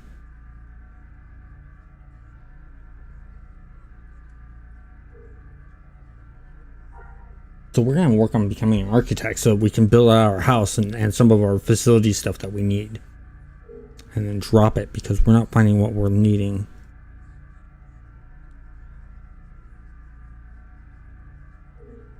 In order to do that, we're gonna need some. Oh, where is it? Here. That's our armor smithing. Let's bring this up. Eric.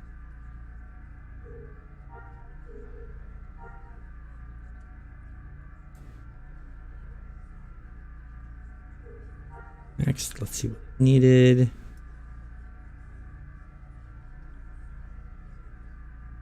What is this?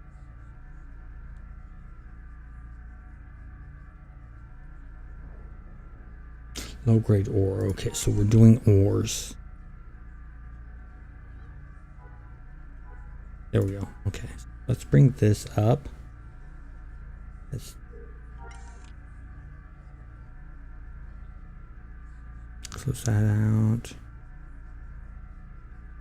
Reactor we don't need. Oh, no. Gym.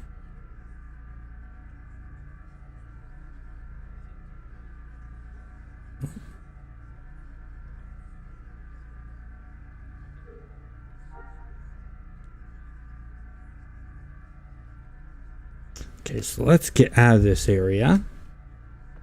Go this direction.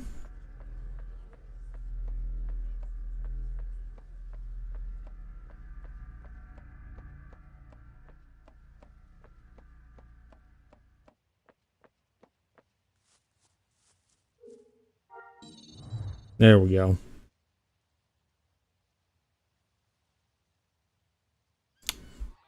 $45, $48.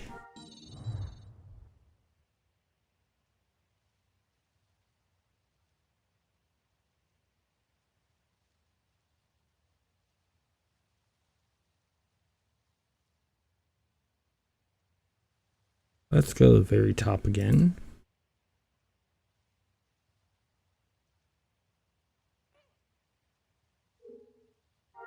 This is the one that we need.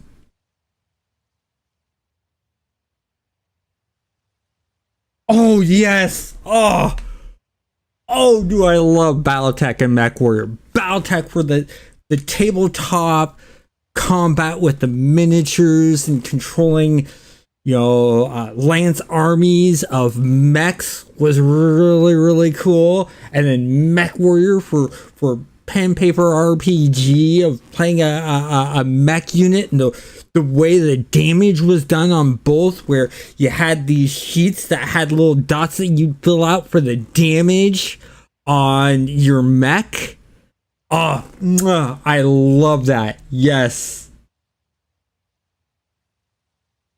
It's just fun. So Shadowrun. Shadowrun's good. I like Shadowrun. I like Rule of Darkness. We're talking Vampire the Masquerade, a Werewolf Mage, all that kind of stuff. They even did a Street Fighter based off of that D10 system. They were working on putting in Immortals from Highlander into it, and they had a test version of that before that got dropped.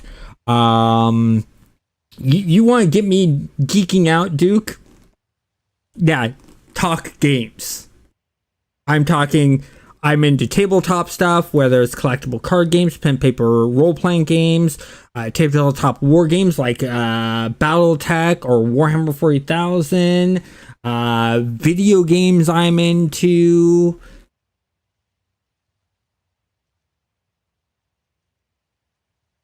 Oh, the tabletop version, it is good.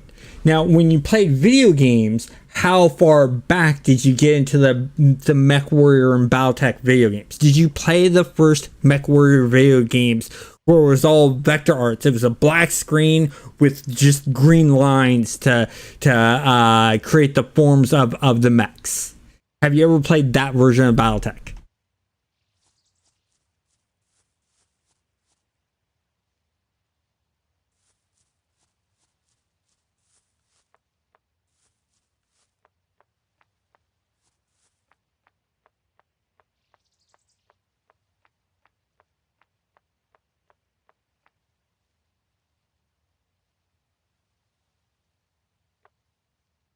Okay, so what I'm going to have to do is I'm going to have to see if I can get my hands on some rules for the Street Fighter game that was done for the pen paper RPG and play some of that. Would you be interested in joining in on that, Duke?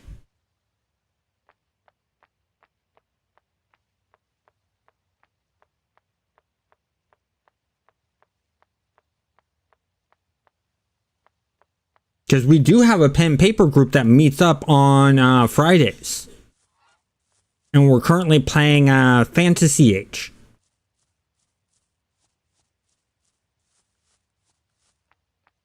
Which is sort of like D&D, but it's all a D6 system.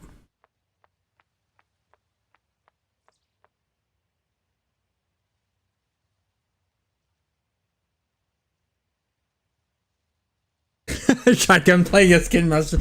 Well, the thing is it's a pen and paper role-playing game.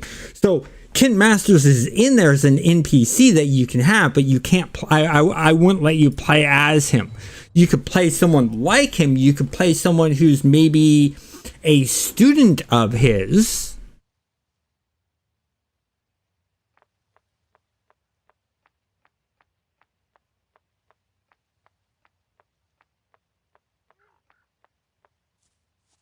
But you'd be able to have the same thing. Yeah, when I play pen paper role playing games, you're not able to play a specific character. Like, you know, if we do a Star Wars pen paper game, you wouldn't be able to play someone like Darth Vader or Princess Leia or anything like that. And so, with that being said, you'd still be able to play, you know, characters that have a feel. Pen Masters. Let me guess, his cousin, right?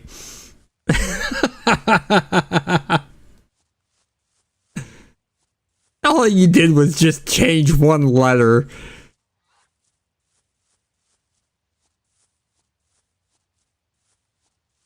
Duke's.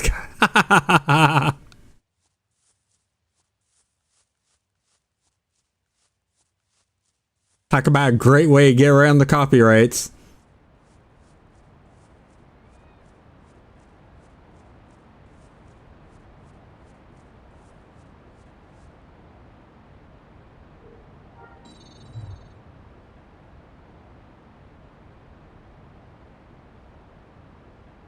Oh, this is the best. Let's start gathering.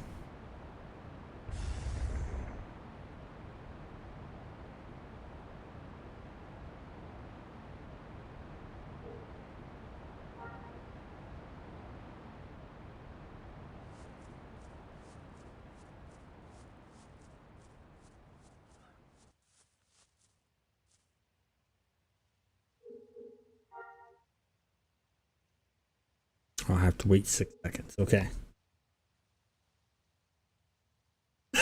Look at it's Darth Vader. What, does he have a guitar instead of a lightsaber?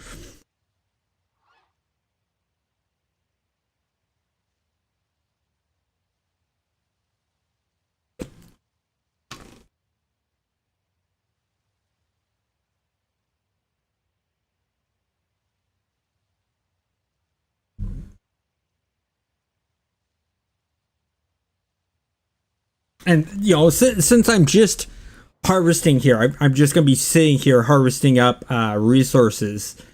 We can just sit and chat here.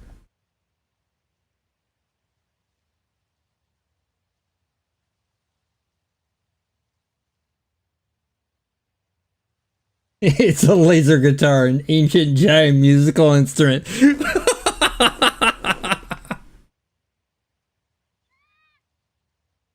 Each chord makes the laser a different color.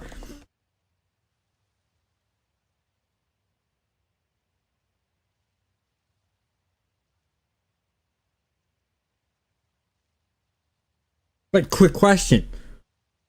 Who would win in a fight? Darth Vader or Dark Thrasher? Thrasher is in thrash metal. So instead of a regular guitar, it's an electric guitar.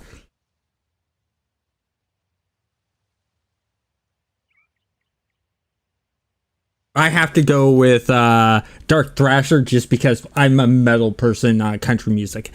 I don't like country music.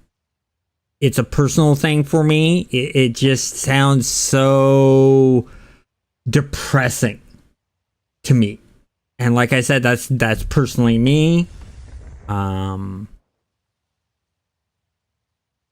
you know, I'm big into heavy metal, all different types except for black metal, death metal. I don't like because of the growling singing. Once again, personal choice. I like blues. I like jazz.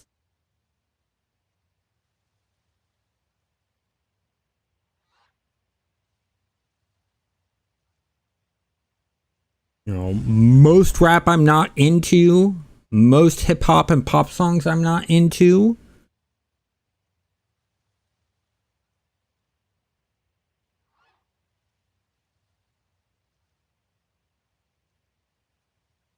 Yeah, well, you can say the same thing for any genre. You know, it's like, you know, Metallica. I like most Metallica albums except for Load and Reload. I do not like Load and Reload. You cannot go wrong with a Queen song in my mind. There is no bad Queen song in my mind. Queen is one of those that's just like, yes. For I'm gonna ignore that one.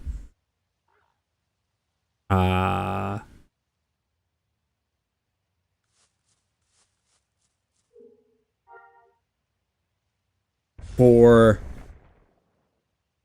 oh yeah, I saw Metallica great live too. And here's the great thing. So I was in high school and it was a bunch of me and my friends.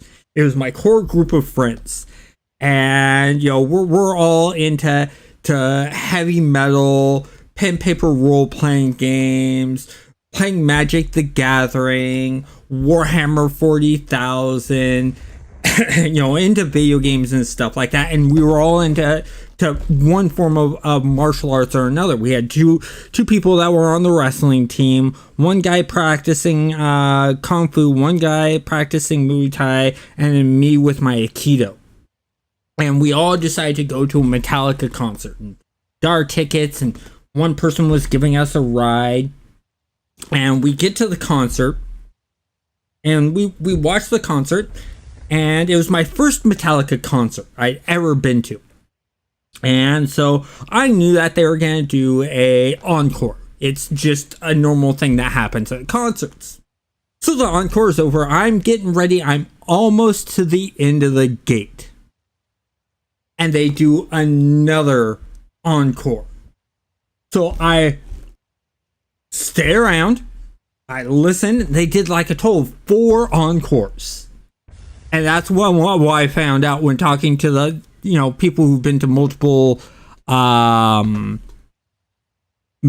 concerts. They let me know that that's the normal. That is what Metallica does. I'm like, okay, cool. Now I know for the future for the next Metallica concert. Get outside, and sitting right outside is one of my friends with this really pissed look on his face. And the reason he has the really pissed look on his face is he walked out after the first encore and ripped up his ticket and threw it in the trash. And as he was walking away to go to our meetup spot, which was this restaurant, he heard Metallica start up again, and he's had to stand outside the Coliseum the whole entire time for the 3 other encores.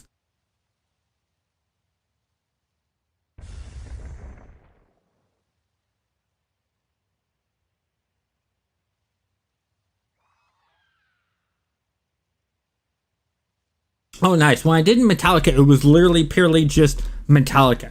Now, I'd also been to an Ozzy Osbourne concert. And at the Ozzy Osbourne concert, they had Danzig and White Zombie before Rob Zombie had left and just created his own solo career. And that was really cool.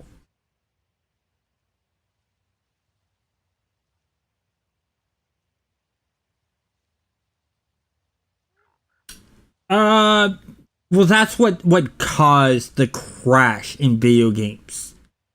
And was a bummer. And Nintendo corrected course by coming out and saying, we have certifications that even we need to make to put out a video game.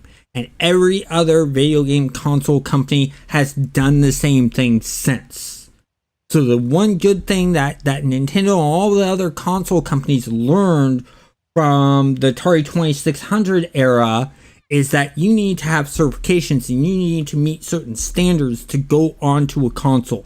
And I think that's what saved the video game industry, was that thinking. Because yes, there was a bunch of homebrewed trash games that came out, but there were also a bunch of good homebrewed games that came out. But it was the homebrewed games that weren't good that started ruining the video game industry in that era.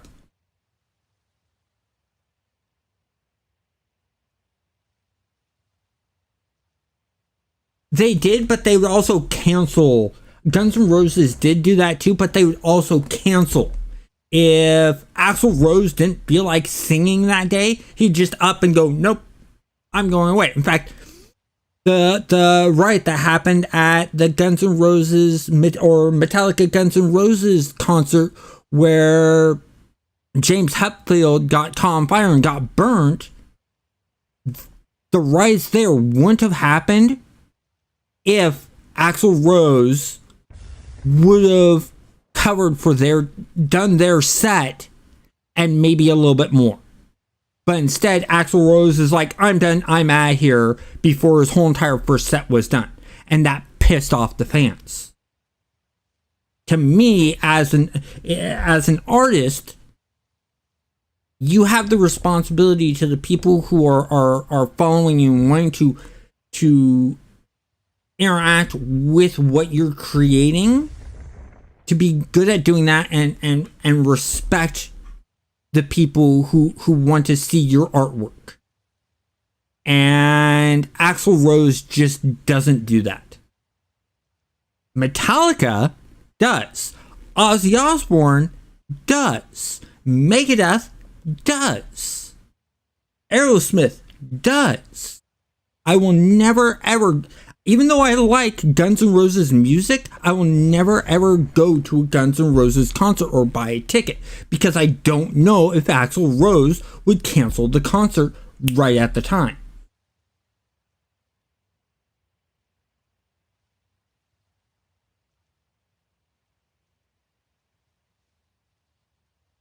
Yeah, and that's the only reason. I've gone to a Gwar concert. In fact, I got a great story for you guys. So, I go to a Gwar concert with one of my friends. I'm over 21. My friend is 19.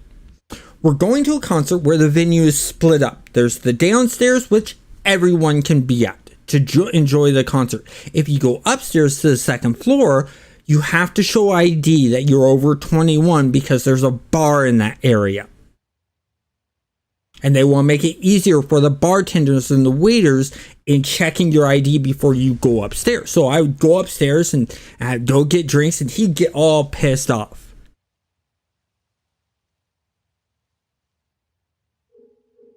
I'm going to do this one.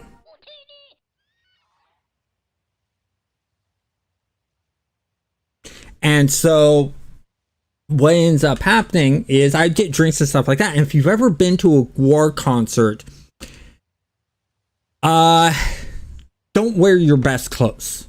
Don't wear your favorite t-shirts. It's going to get covered in slime. It's going to get covered in fake blood and all that kind of stuff. And I got covered in all of it, right? And that was a good amount. And so I decided, okay, I'm going to head to my mom's house, knock on my mom's door, and it's about 11 at night. Mom opens up the door. I'm like, Mom, give her a big hug as I'm covered in all of this slime and fake blood. And she just freaked. Yeah, you can drink at 21, but you can join the military at 18. Yeah. I find that interesting. Well, places like Germany, you can be 16 and go to a place and get a beer.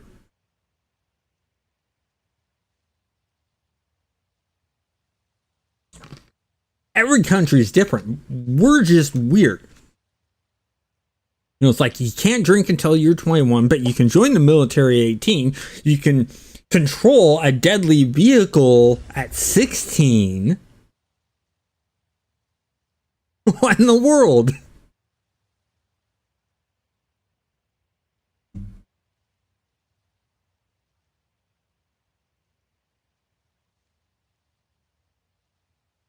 Oh, okay. I didn't know that it's 19 or 18 in Canada.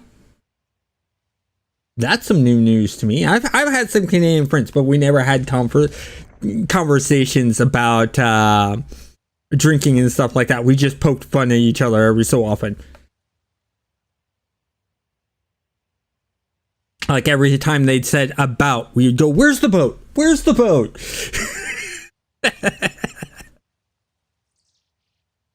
You know, we do fun things like that. And of course, they would laugh hysterically.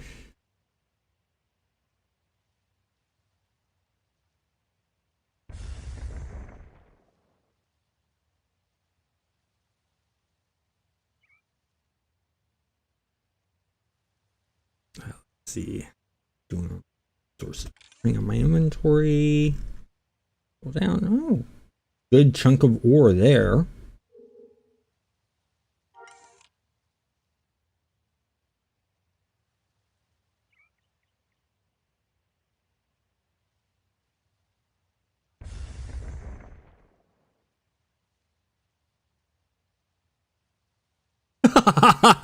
Well, hey, you know, that's the thing, you know, about that being close to another country that has a lower drinking age. Of course, that's going to happen. I am wanting to visit Canada. I do want to cycle areas of Canada. I want to see Quebec. I want to go to Vancouver.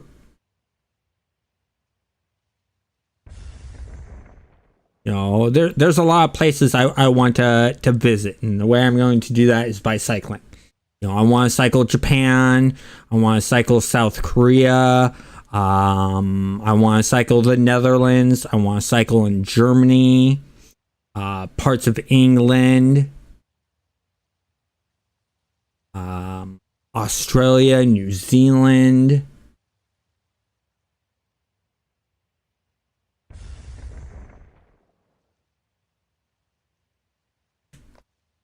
I mean, the great thing is when I go to the Netherlands, I'm not having to stay at hotels or camp as much. I have several friends in the Netherlands, all from being a gamer, playing online games.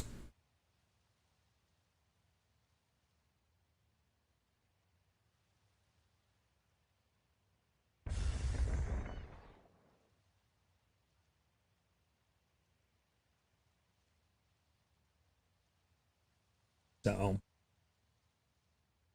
how many units do I have of this now? Let's get up to 500.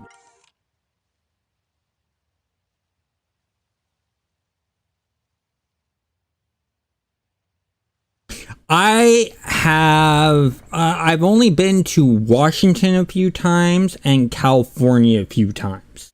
I've always been on the West Coast. I do have some tours I want to, I want to cycle over to, I'm going to be cycling down to San Diego, California. I've never been that far south in California. It's always been around Sacramento, San Francisco area, because that's where my grandmother lived, and we always go and visit my grandmother. I loved my grandmother to death. She was one of the funnest ladies. In fact, when I was, how old was I?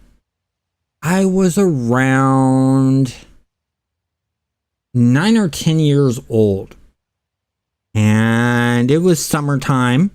The only time my grandmother would visit, because she doesn't like rain, so she'd visit the summertime. And it always rained unless it was summertime where I live. And I get home and I open up the door, and when you open up the door, the first thing you see is the living room and the couch. Well, let me finish this story and I'll let you know what my favorite lightsaber fight is.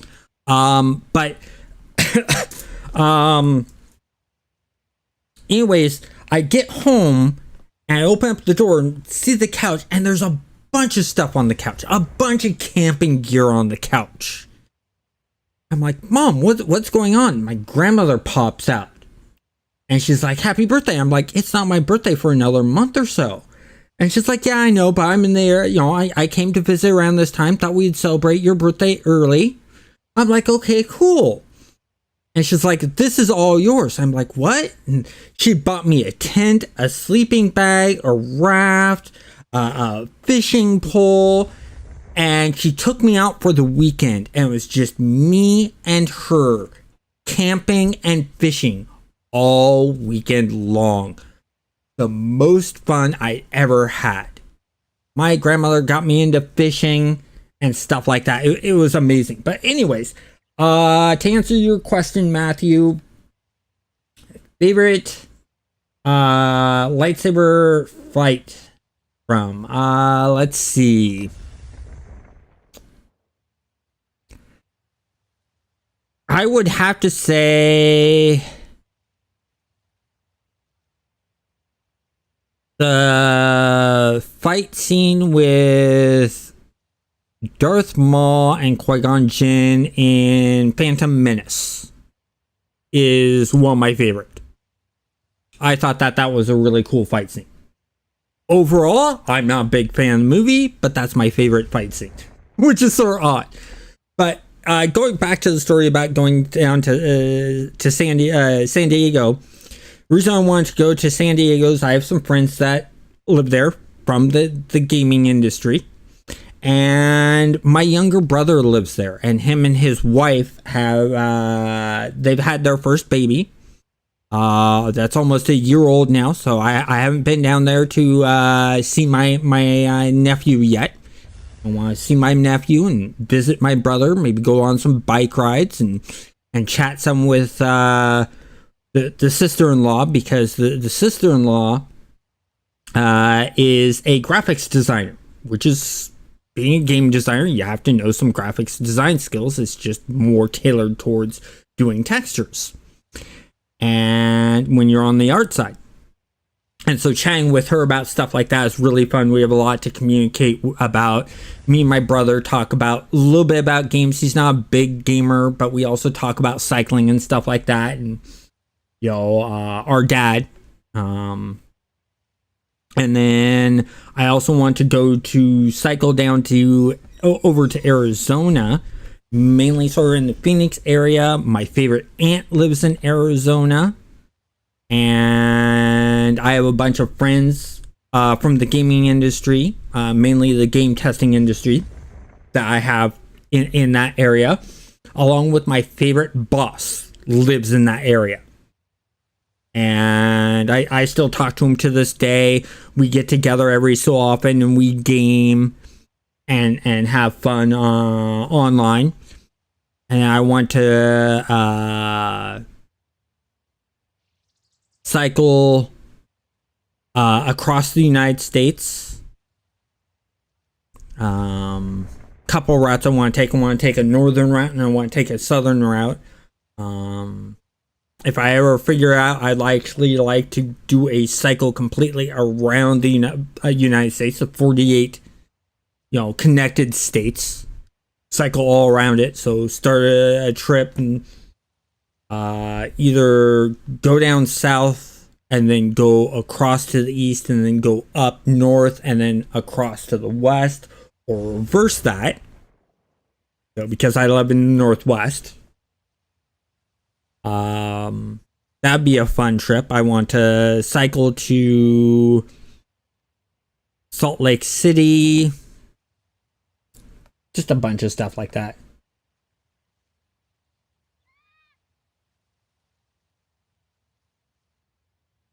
I'm not a big Pokemon fan. I'm not big into Pokemon. I never have been. It's just something that's never really caught my attention. I've tried playing it and looked at, I've watched some of the cartoons, and I for some reason, I just really can't get into it.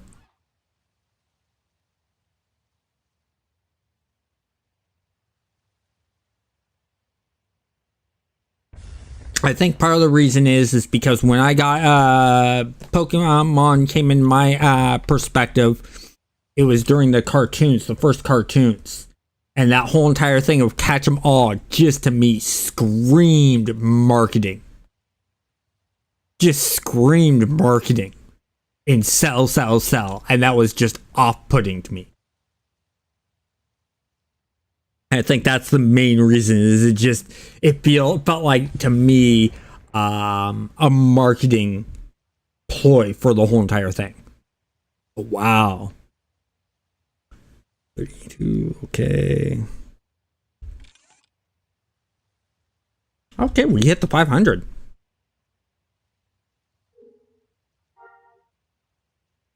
Now, the question is. This up and go. Oh, I want to check crafting real quick.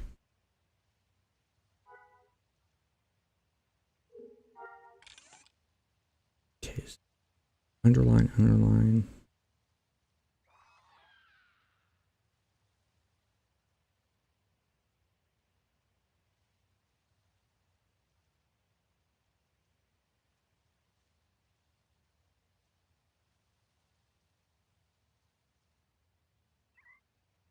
There's that.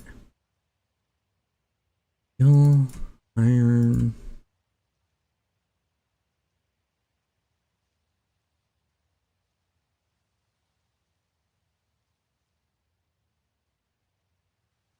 Okay, so we do have enough, but we need more aluminum. How are we doing on steel? We need more steel, a lot more steel.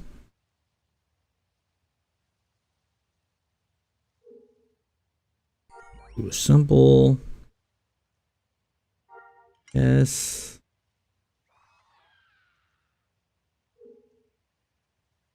Next. Practice mode gives us more experience. Okay, there we go. So let's find deal.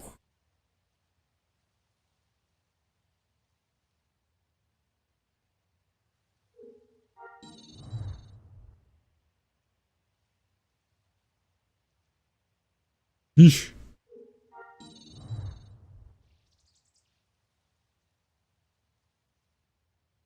That's better.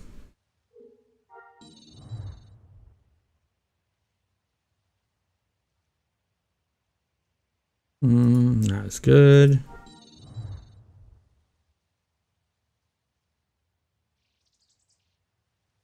Oh, that's good.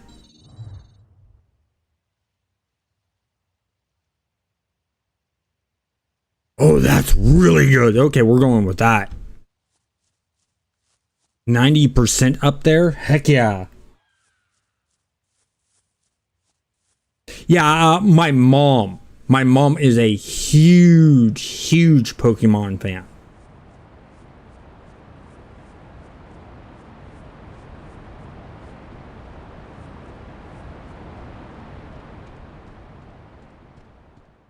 She loves Pokemon.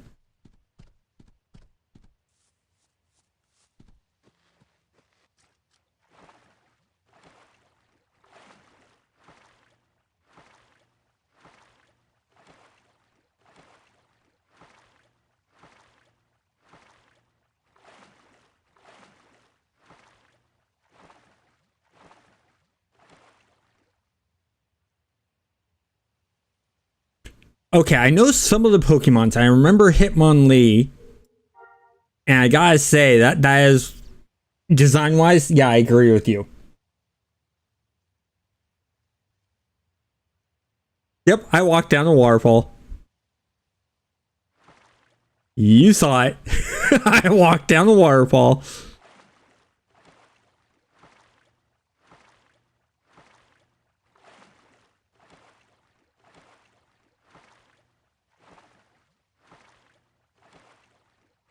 I mean, heck, you can walk in this game. You can walk up cliff sides, and so from what I've seen, they got better animations where you're not walking up cliff sides. Like, for instance, you see this area right here that almost looks vertical. Watch this. See, you walk straight up it.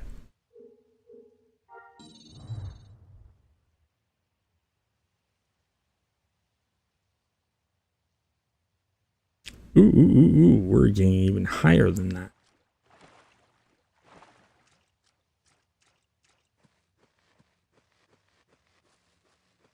We're gonna get some good steel.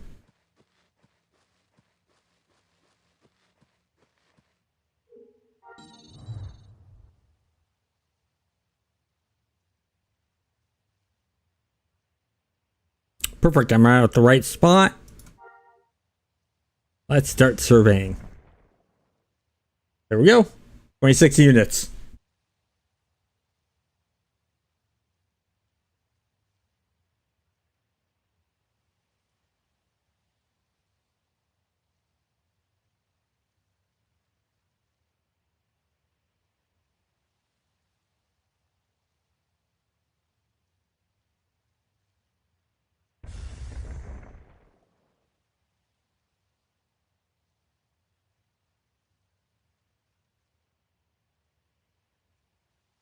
Y'all, I was gonna end this stream about half an hour ago by having fun chatting with you guys.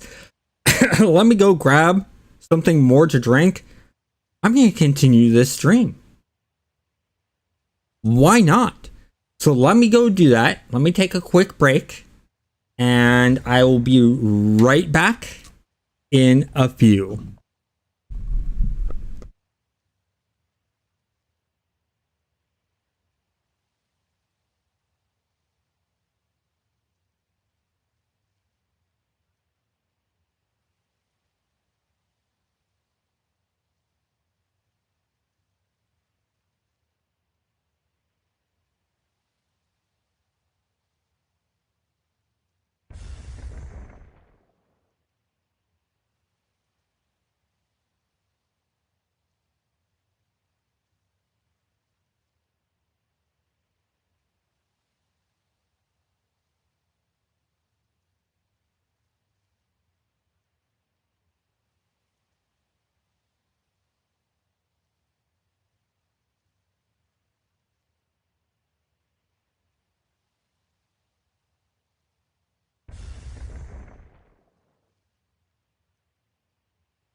Okay, I am back.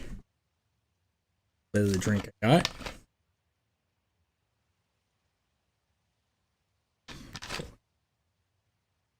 So, Duke, I know you said you were getting back into Star Wars Galaxies and playing on Restoration. What kind of character are you planning on making? I'm curious on that.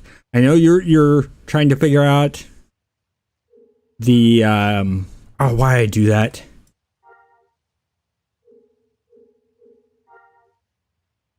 Um, what are you? What skills are you gonna go for?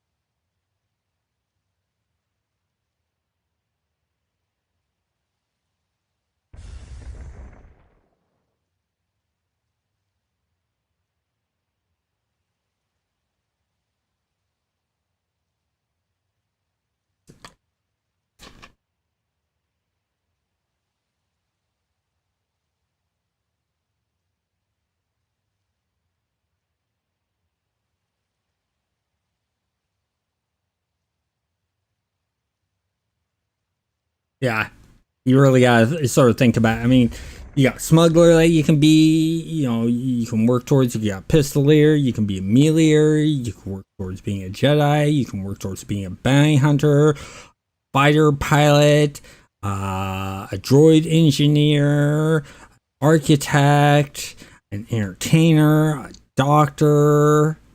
I mean, there's so many choices. A sharpshooter. I mean, it's insane. I mean, heck, let me pull up the skill list. I mean, you got so many. You could be a scout, creature handler, bioengineer, squad leader, medic. You could be a doctor, combat medic, image designer, musician, dancer.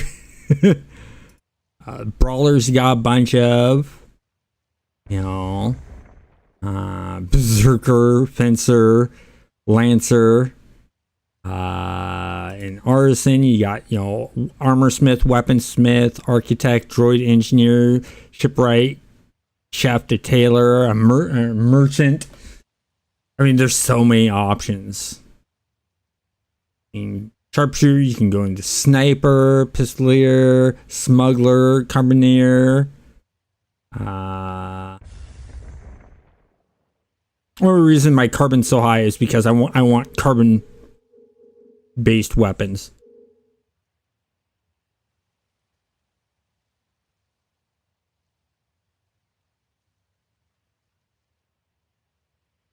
Yeah, true. So you're probably looking at more of the like a scout, a brawler, sharpshooter, for your starting skills. Because those you're not sitting around.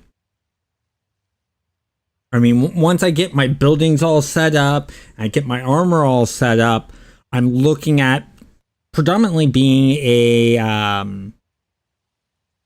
bounty hunter, and I was thinking of going into creature handler, and you can't have more than one character. And I was thinking of creating a character that would be a craftsman dealing in armor and weapons. Considering things break down, you need to buy more. Durability breaks in, you need to buy more. Doing something like that, or if they have it to where your pets can die, because you can have combat pets, being a bioengineer and making enhanced combat pets.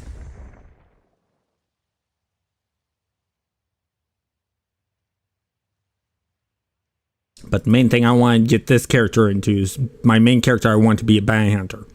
I'm going to make him a master bounty hunter.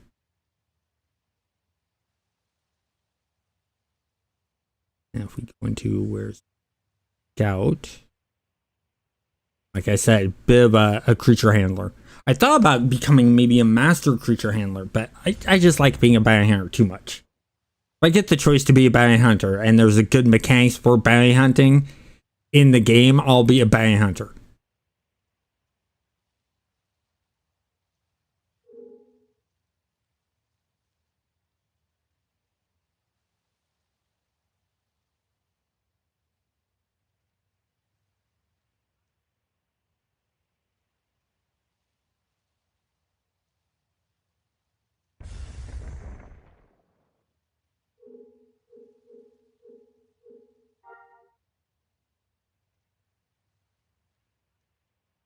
Have you Duke? Have you came up with a race that you're going to play? You know what? Which of the races you're going to choose?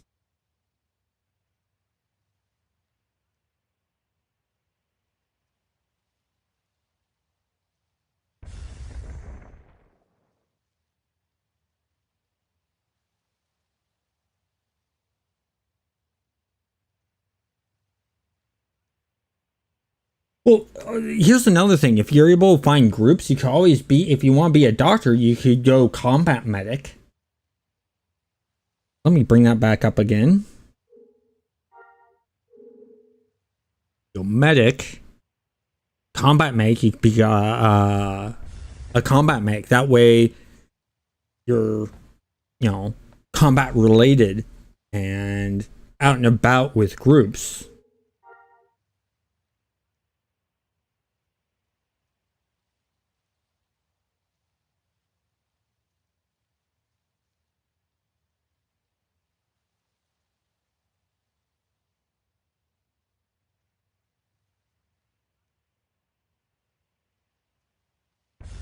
NATSD as a pet following you around.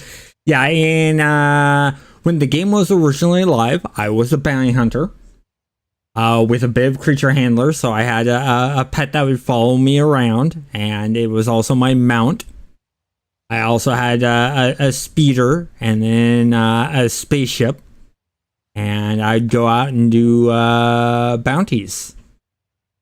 And sometimes it was player driven. That's the other thing that I hope that Star Reach does, is if they have a bounty hunter in there, they take the bounty hunter system that was in Star Wars Galaxies and use it, where you have NPCs you hunt down, but that they put in a system sort of like the how bounty hunters hunted Jedis in Star Wars Galaxies, but instead just hunting one specific type, that they make it to where players can put missions in to contract taking out other players from PvP and stuff like that.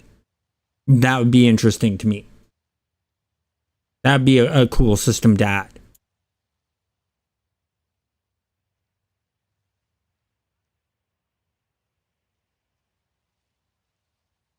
Oh, nice. Yeah, one of those tracking droids, or those droids that would do surveillance.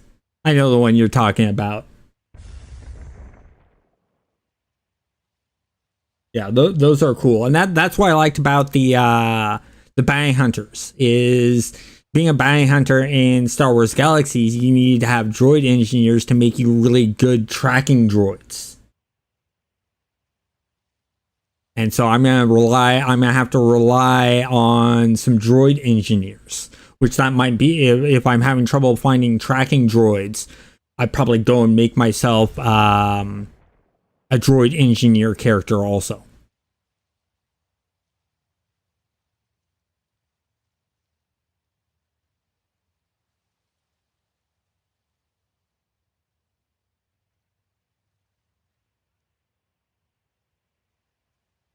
But yeah, Star Wars Galaxies is a game where the community literally has to work together to do things. And it's not even just grouping up to do to hunt mobs and do dungeons. It's literally to make stuff and to get stuff and stuff like that. Everyone has to work together. Otherwise, you're unable to get things. And that's why I'm having to make my character be sort of an armor smith to get in on this server, is to get the armor I want. because I'm not finding it on the marketplace. So I'm hoping Star's Reach has a good big community to it. And I think the reason why the community isn't as big on restoration is there's the other servers out there. I know the bigger servers are like Star Wars Galaxies, the Legends server, and the EMU server. And they're okay servers. They're good servers. They're great for what they do. If you want to play original Star Wars Galaxies, Star Wars EMU is the great server for you. If you want to play in the version where it had the classes and the spaceship fighting and stuff like that, and you want that kind of feel before it shut down, then Legends is a good server. If you want a mix of the both, best of both worlds, but you don't want the classes and you prefer the skill-based system, Restoration, that's the server for you.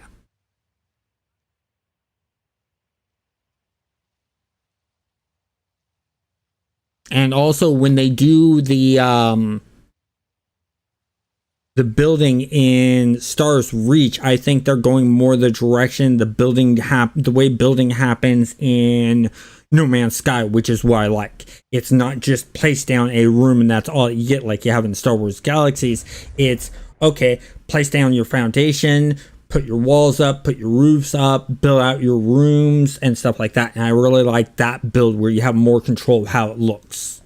And so I hope that the architects basically get to build a building and then can save that as a blueprint and sell that off to someone else, and then all that they have to do is get the resources to build that blueprint. And I think that would be a great mechanic, because then the person can either gather the resources or buy the resources.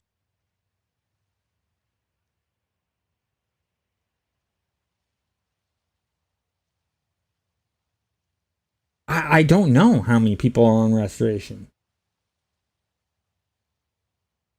All right, Matthew, have a great night, and we'll talk to you later.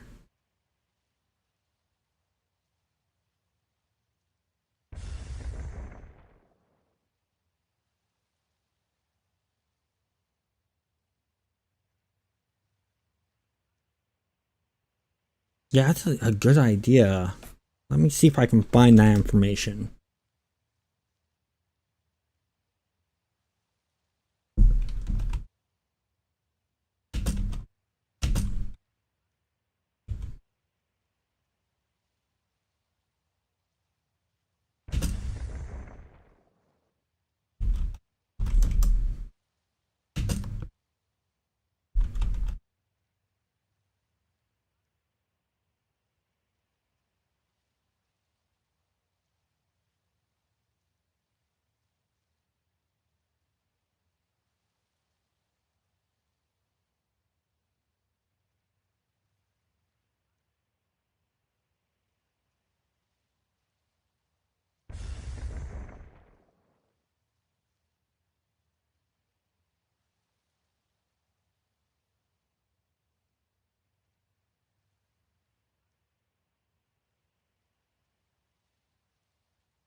About 700 on restoration.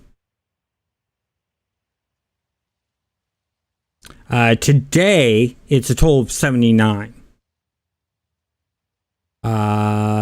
the highest it's been today is 133. So I found one where if you go to actually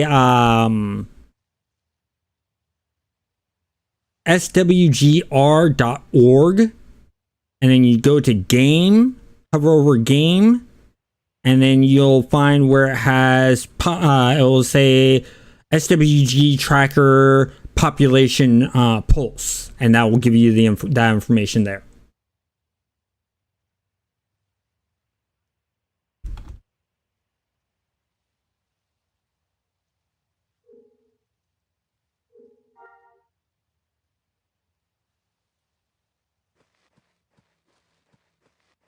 Hit survey, don't hit survey. I need to hit get sample, not survey.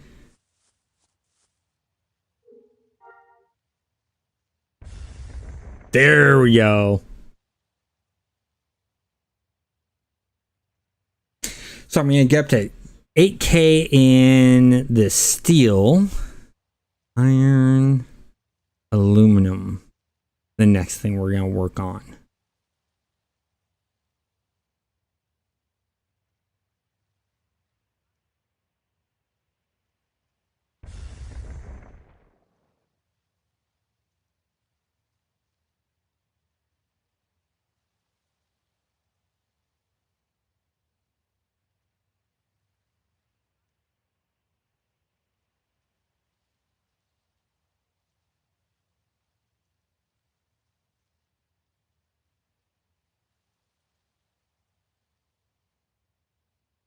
There we go.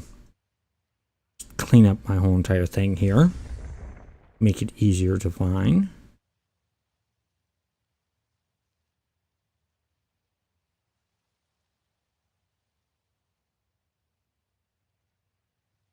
That.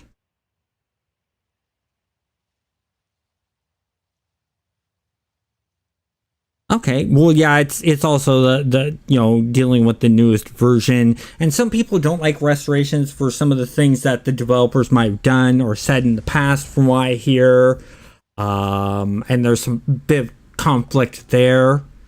I haven't seen any actual problems, so.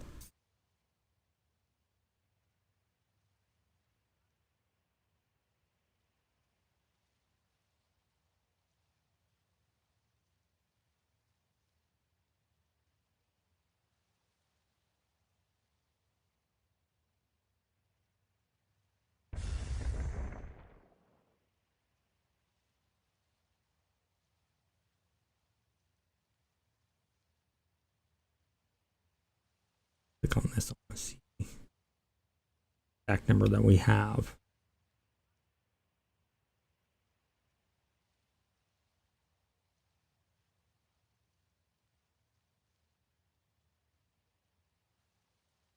Let me think. I know Wednesday I'm going to be doing some live streaming of No Man's Sky. The plan is I believe that the the expedition will be out by then, and if the expedition's out, I'm going to be live streaming me doing the expedition for the first time. Really excited for that one with what Sean Murray said about it being sort of like Starship Troopers and having to hunt bugs and stuff like that and conquer bug infested worlds. That really interests me.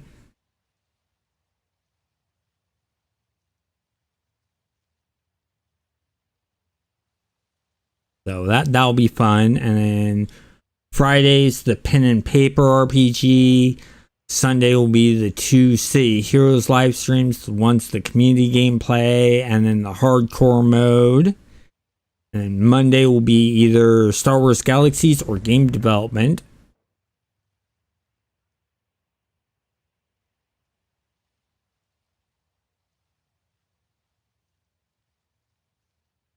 And then anytime I get updates about Stars Reach, I'll probably put videos up about that. I mean, what do you guys think? With what I've talked about with Stars Reach and what they're doing, are you guys interested in more videos about Stars Reach?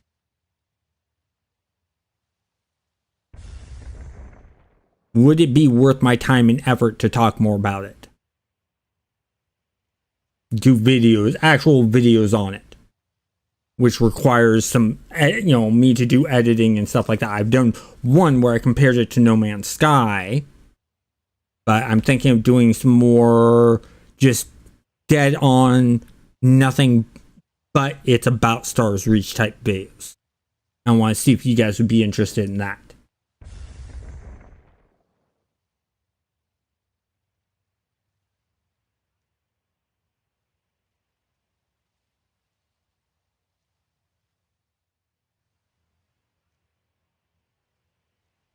Almost at 1300.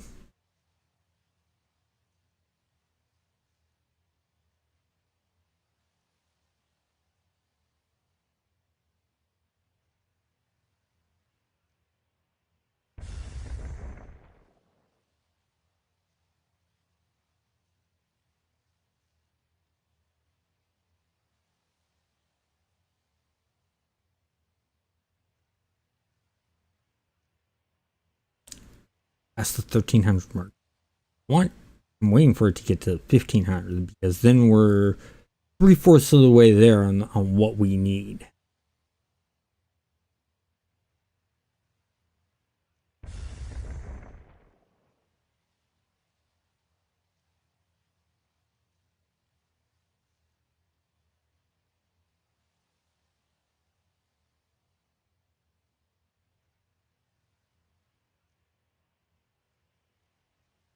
Oh, I took it all out of the bank.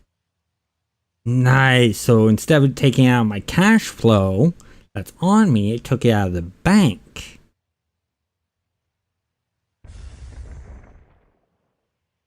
Okay, that's cool. Maybe I should put all my money in the bank. Oh well. As long as I don't get too close to these guys, I should be fine. And a little red. Better than it being purple. Oh, now it switched purple. So yeah, I'm not going to attack those guys.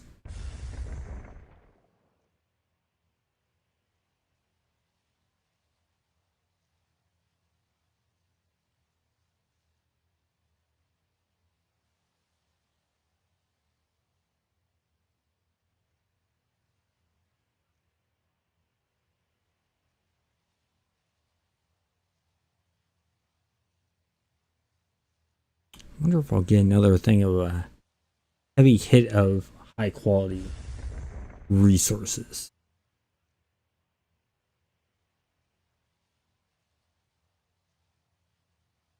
Every 4 times I'll get about 100 units of it. Actually, that's a question I have. No, I want to keep that up because I keep track of this. I'm going to go here. Survey. Nothing special for surveying.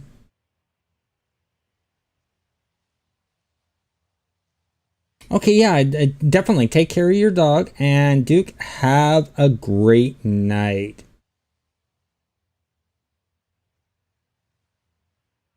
Already maxed out surveying.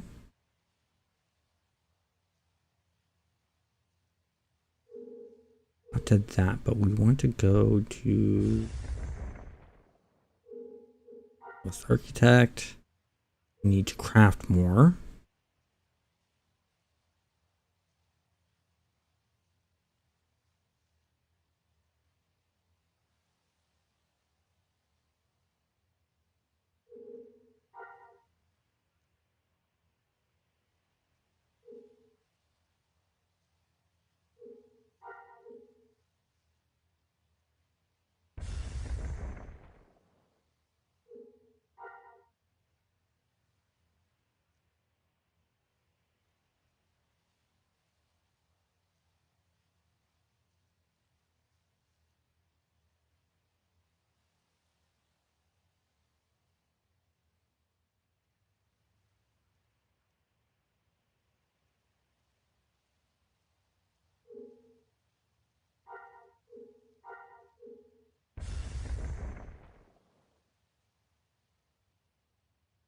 Intent, okay.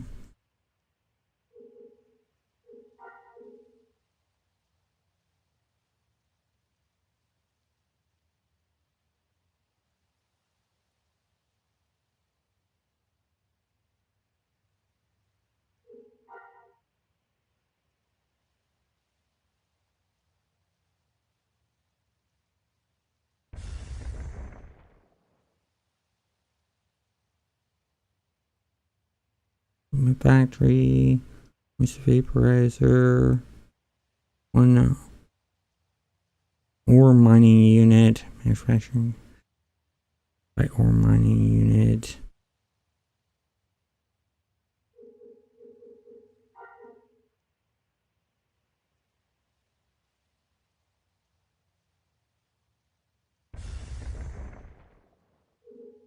All houses.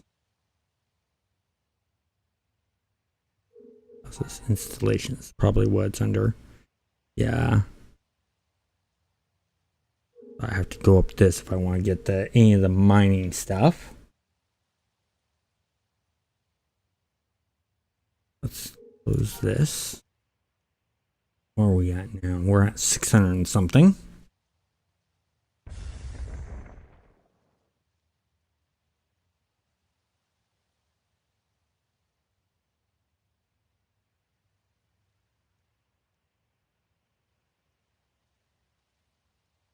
Oh, there we go.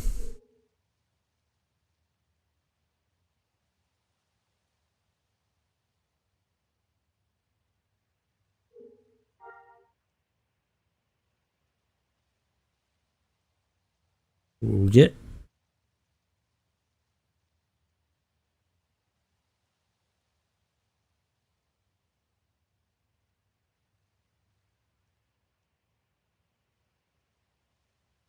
Gotta wait for it to pop.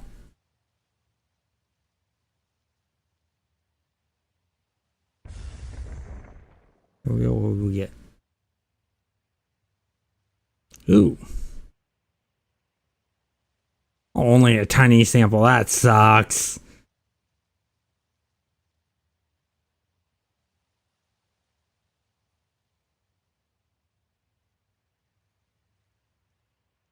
I think next time we'll go with the second option. See what happens.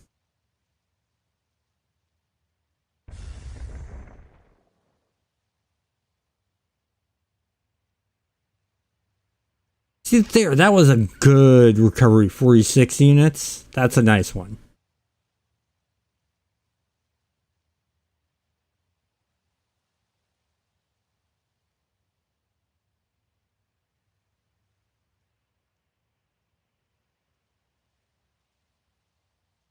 I do have all this junk I need to turn into.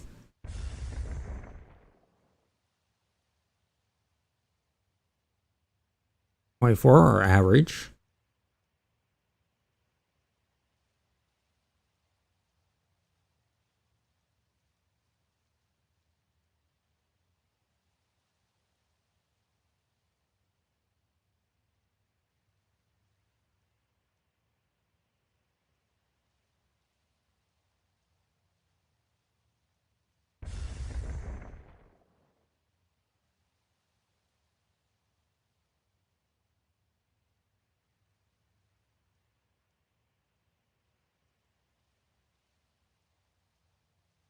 Less than 300 away from our goal. And we're going to work on getting some aluminum. And we should have enough resources to start getting some other resources. Or not resources, but, you know, working our skills. In fact, what I should do here.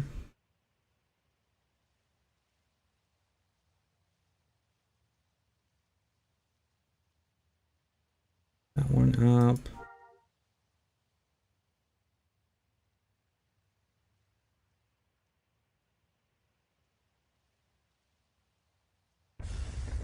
Novice architect.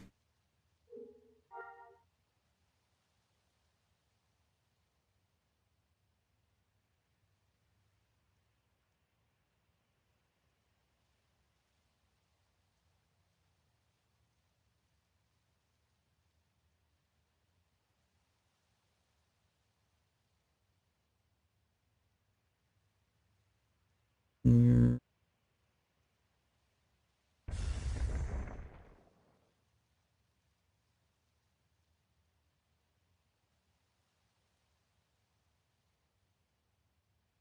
I think that was it. I think We're going to do the scout, the bounty hunter.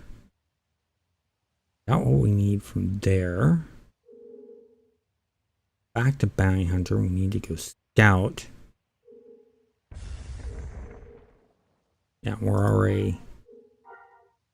That's maxed out, so we're working on this. Or two that, and we have that up there. So it's only the two skills that we need to keep an eye on. I like the fact that you can track 5 skills right here.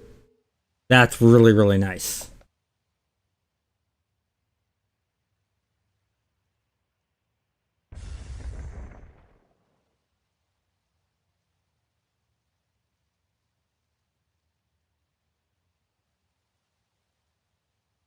$160 away, or actually 159 away.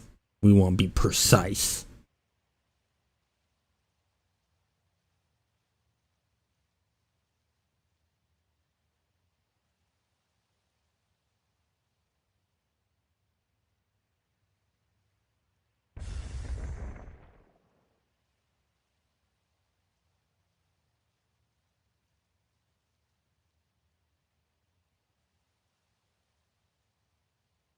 Okay, let's see. Getting close to where we have to start searching for new resource.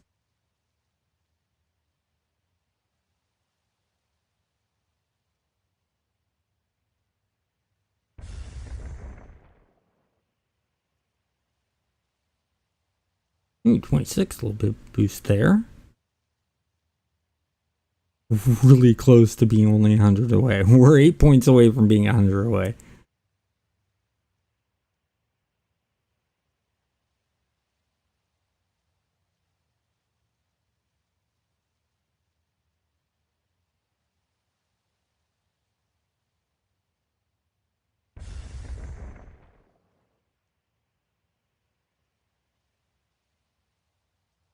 There we go. Nice. Now we're 84 points away. We do another 24. That would put us at 40. We'd only be 60 away.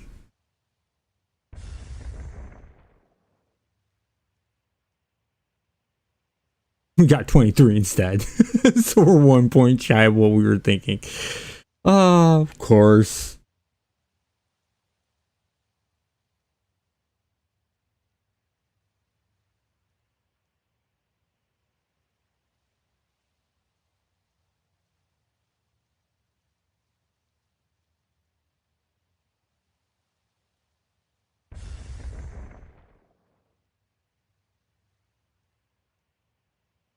There's 25. That made up for it.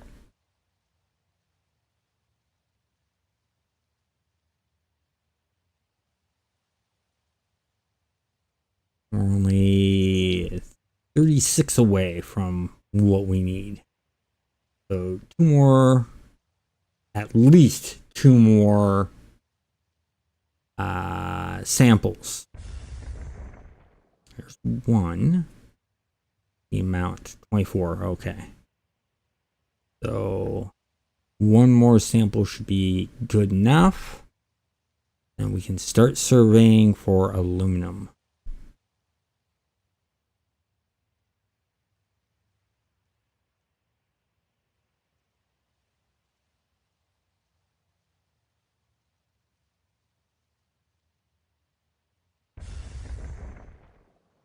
Yeah, this. 4, which gets us what we need. So let's survey for aluminum.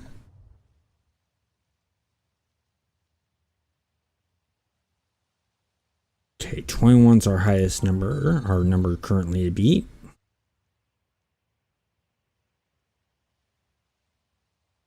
39.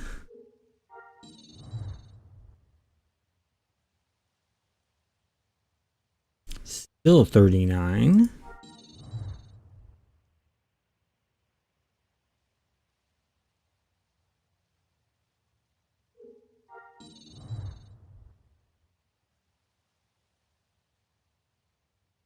Oh, we're sticking with this one. We got 60 over here, so want to outskirt around these guys. Let's close our inventory so we get view of stuff.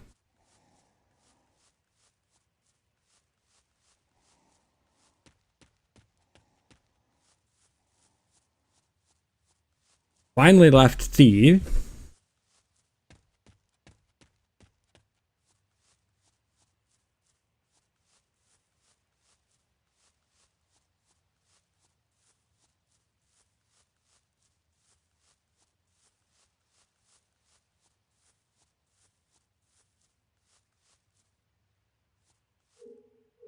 Let's do another surveyor hit.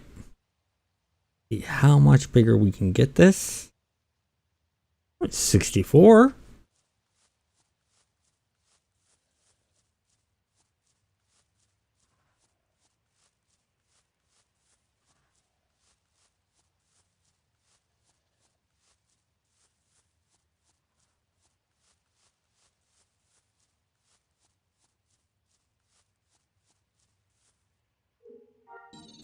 What we get here? Nope. We are right on the spot. Let's get a sample. 17 units. Hey, it's gonna take some time.